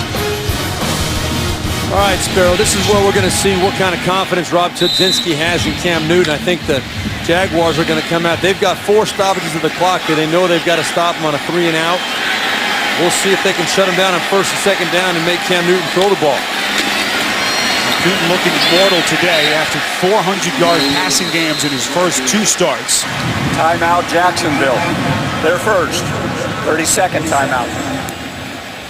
Well, his stretch of 400-yard games will end, but you see there the first rookie to throw for 1,000-plus yards over his first 3 games. There's a lot of firsts that he's been accomplishing this year. Not only is he wearing number 1, he's been the first guy to do a bunch of different, pretty impressive things this year. Today, if they can find a way to squeak this one out, I guarantee you he'll be the happiest guy in the world. Everybody says there's Rob Chudzinski right here on the right-hand side, sitting there, and if Cam Newton can find a way to win this game, that's the only stat he cares about. He's played very well the first 2 games. They come away with a loss, and he was the most disappointed guy in the locker room. That's one of the things that's really endeared his teammates to him, is how badly he wants to win. He hates losing more than anything in the world. Jacksonville, 2 timeouts left, 2:43 left on the clock. This is 2nd and 6. Near side, plenty of real estate. It's Stewart inside the 40 and a huge first down run for Carolina. 22 yards for Jonathan Stewart. This is the first true counter play I can remember seeing today. All the flow was going to the right side. You pulled your guard and tackle around the left side, and Jacksonville was caught totally off guard. Called their 2nd timeout. Jacksonville was caught. Operator put 2:30 on the game clock. 2:30. Totally off guard on that play. This is the 32nd timeout. Now, Jack Del Rio does know that he's still got 3 stoppages, so there is still a chance. You got 2 timeouts and a 2-minute warning, so they're going to get one more chance to try and shut down. Oh, we're down to 1 timeout. Bad math on my part. Jack Del Rio, I'm sure he knew they were down to 1 timeout. Carolina 16, Jacksonville 10. Jaguars winners on opening day against the Titans. Lost big at the Jets last Sunday. Panthers, meantime, lost on opening day to the Cardinals. Last Sunday, beaten here by the Packers. And now trying to break through with their first win here in 2011. It's been a struggle for Cam Newton. First-year phenom. National champion at Auburn last year. But in order for Jacksonville to kill the clock, they still got to get another first down. 1st and 10 from the 35. Williams chugging forward. Picks up about a half yard.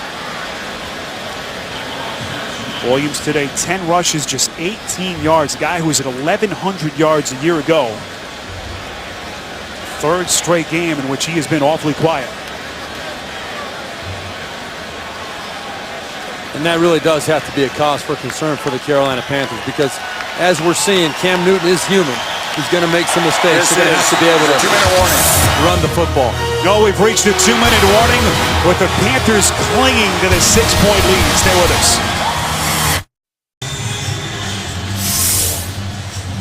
Well, two rookie quarterbacks battling here in Charlotte today, braving the rainy, wet conditions. Right now, Cam Newton's Panthers on top, 16-10, 2 minutes to play. This is second down. Rob Jasinski taking no chances. Jack Del Rio, meantime, will burn Jacksonville. his final Their third timeout. and final charge timeout. 30-second timeout. Take a look at who the Panthers will face from here. Very tough schedule coming up. Two of their next three on the road against all three of those teams who were in the playoffs, Steve, last year. They'll head to Chicago next weekend. And the Redskins playing very well so far this year, too, playing the Cowboys on Monday night. But 2-0, what a great start for them. A lot of people believe they're going to challenge the way they're playing right now for that NFC East. There's Ron Rivera finally getting a chance to be a head coach. Interviewed for 9 different positions around the NFL. And finally has found a home here in Charlotte. Coming over from San Diego, bringing Rob Jasinski with him. You know what I think is Ron Rivera's biggest asset, aside from being a tremendous football coach from a defensive perspective, from an overall perspective, his consistency. That's what the players love, and that's what's going to pay off for him over time. This is 3rd and 11 from the 35. Stewart. The Panthers will try to milk the clock as much as they can. Jaguars are out of timeouts. Well, you've got a decision to make now. Ron Rivera, how much confidence do you have in your kicker, your kicking game? I think we're probably going to see a punt. And I guarantee you might even see Ron Rivera get upset if Jason Baker punts this ball into the end zone, if they do decide to punt. And if they do punt, maybe they'll take the penalty here. It looks as though they will. Yeah. That'll give the punter 5 more yards. Murray's kind of starting to walk out there. I think he wants to kick it. Well, he may take a shot here. So they'll call the timeout. Carolina, they're first. And it looks as though 30-second Rivera timeout. may gamble here and try the field goal. I can't see it happening. I really can't. It's a 50-yard kick. In this situation, if something bad happens, even if you miss the kick, you're giving them the ball at the 40-yard line. That's where the ball is going to be spotted. So I would not. I would bet pretty much everything that I have. Ron Rivera, being as thoughtful of a guy as he is, he's going to consider all the options. This ball is going to be punted. Well, you know Murray's lobbying to attempt to walk off the field as Baker will come on to punt. Yeah, he was right there in front of Rivera, showing him he's loose and ready to go. I don't think Ron Rivera had any doubt what he wanted. He knew before he called that timeout he was going to punt it.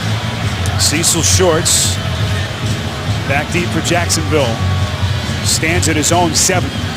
Jaguars have no timeouts, down 6. With 1:09 remaining.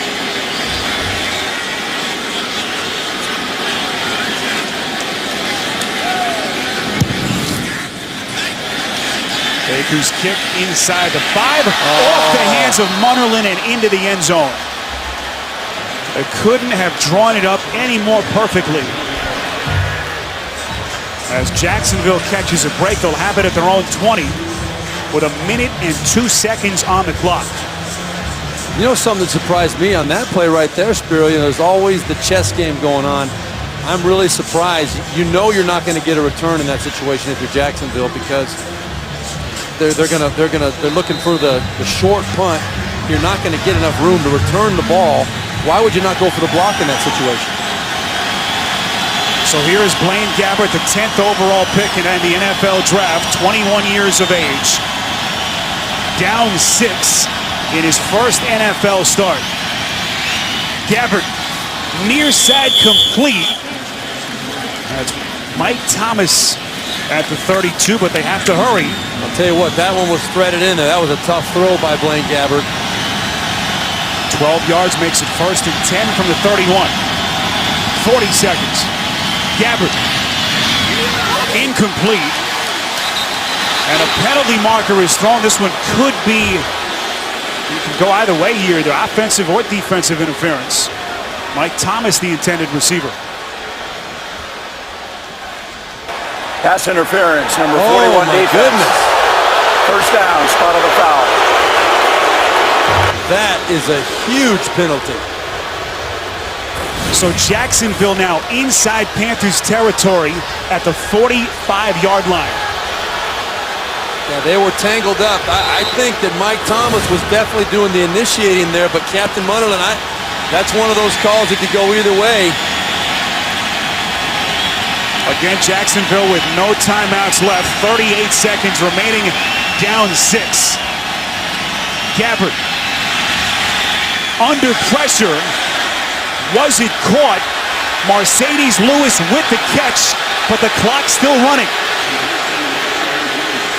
Got to get up and kill the clock. Down to 21 seconds. Gabbert will run the play. No timeouts left. The previous play is under review. Well, we'll see.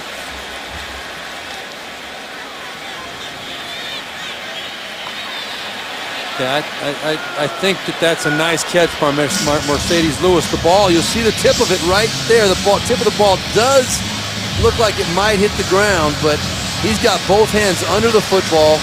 He's got control of it. This is going to be interesting because I believe he controlled that football all the way, but the rule says you've got to complete the catch with the ball under your control. So that ball definitely did touch the ground. I'm saying they're going to stick with the call, though. So 16 seconds remaining. The Jaguars out of timeouts. If the play stands, they'll have it at the Carolina 35-yard line.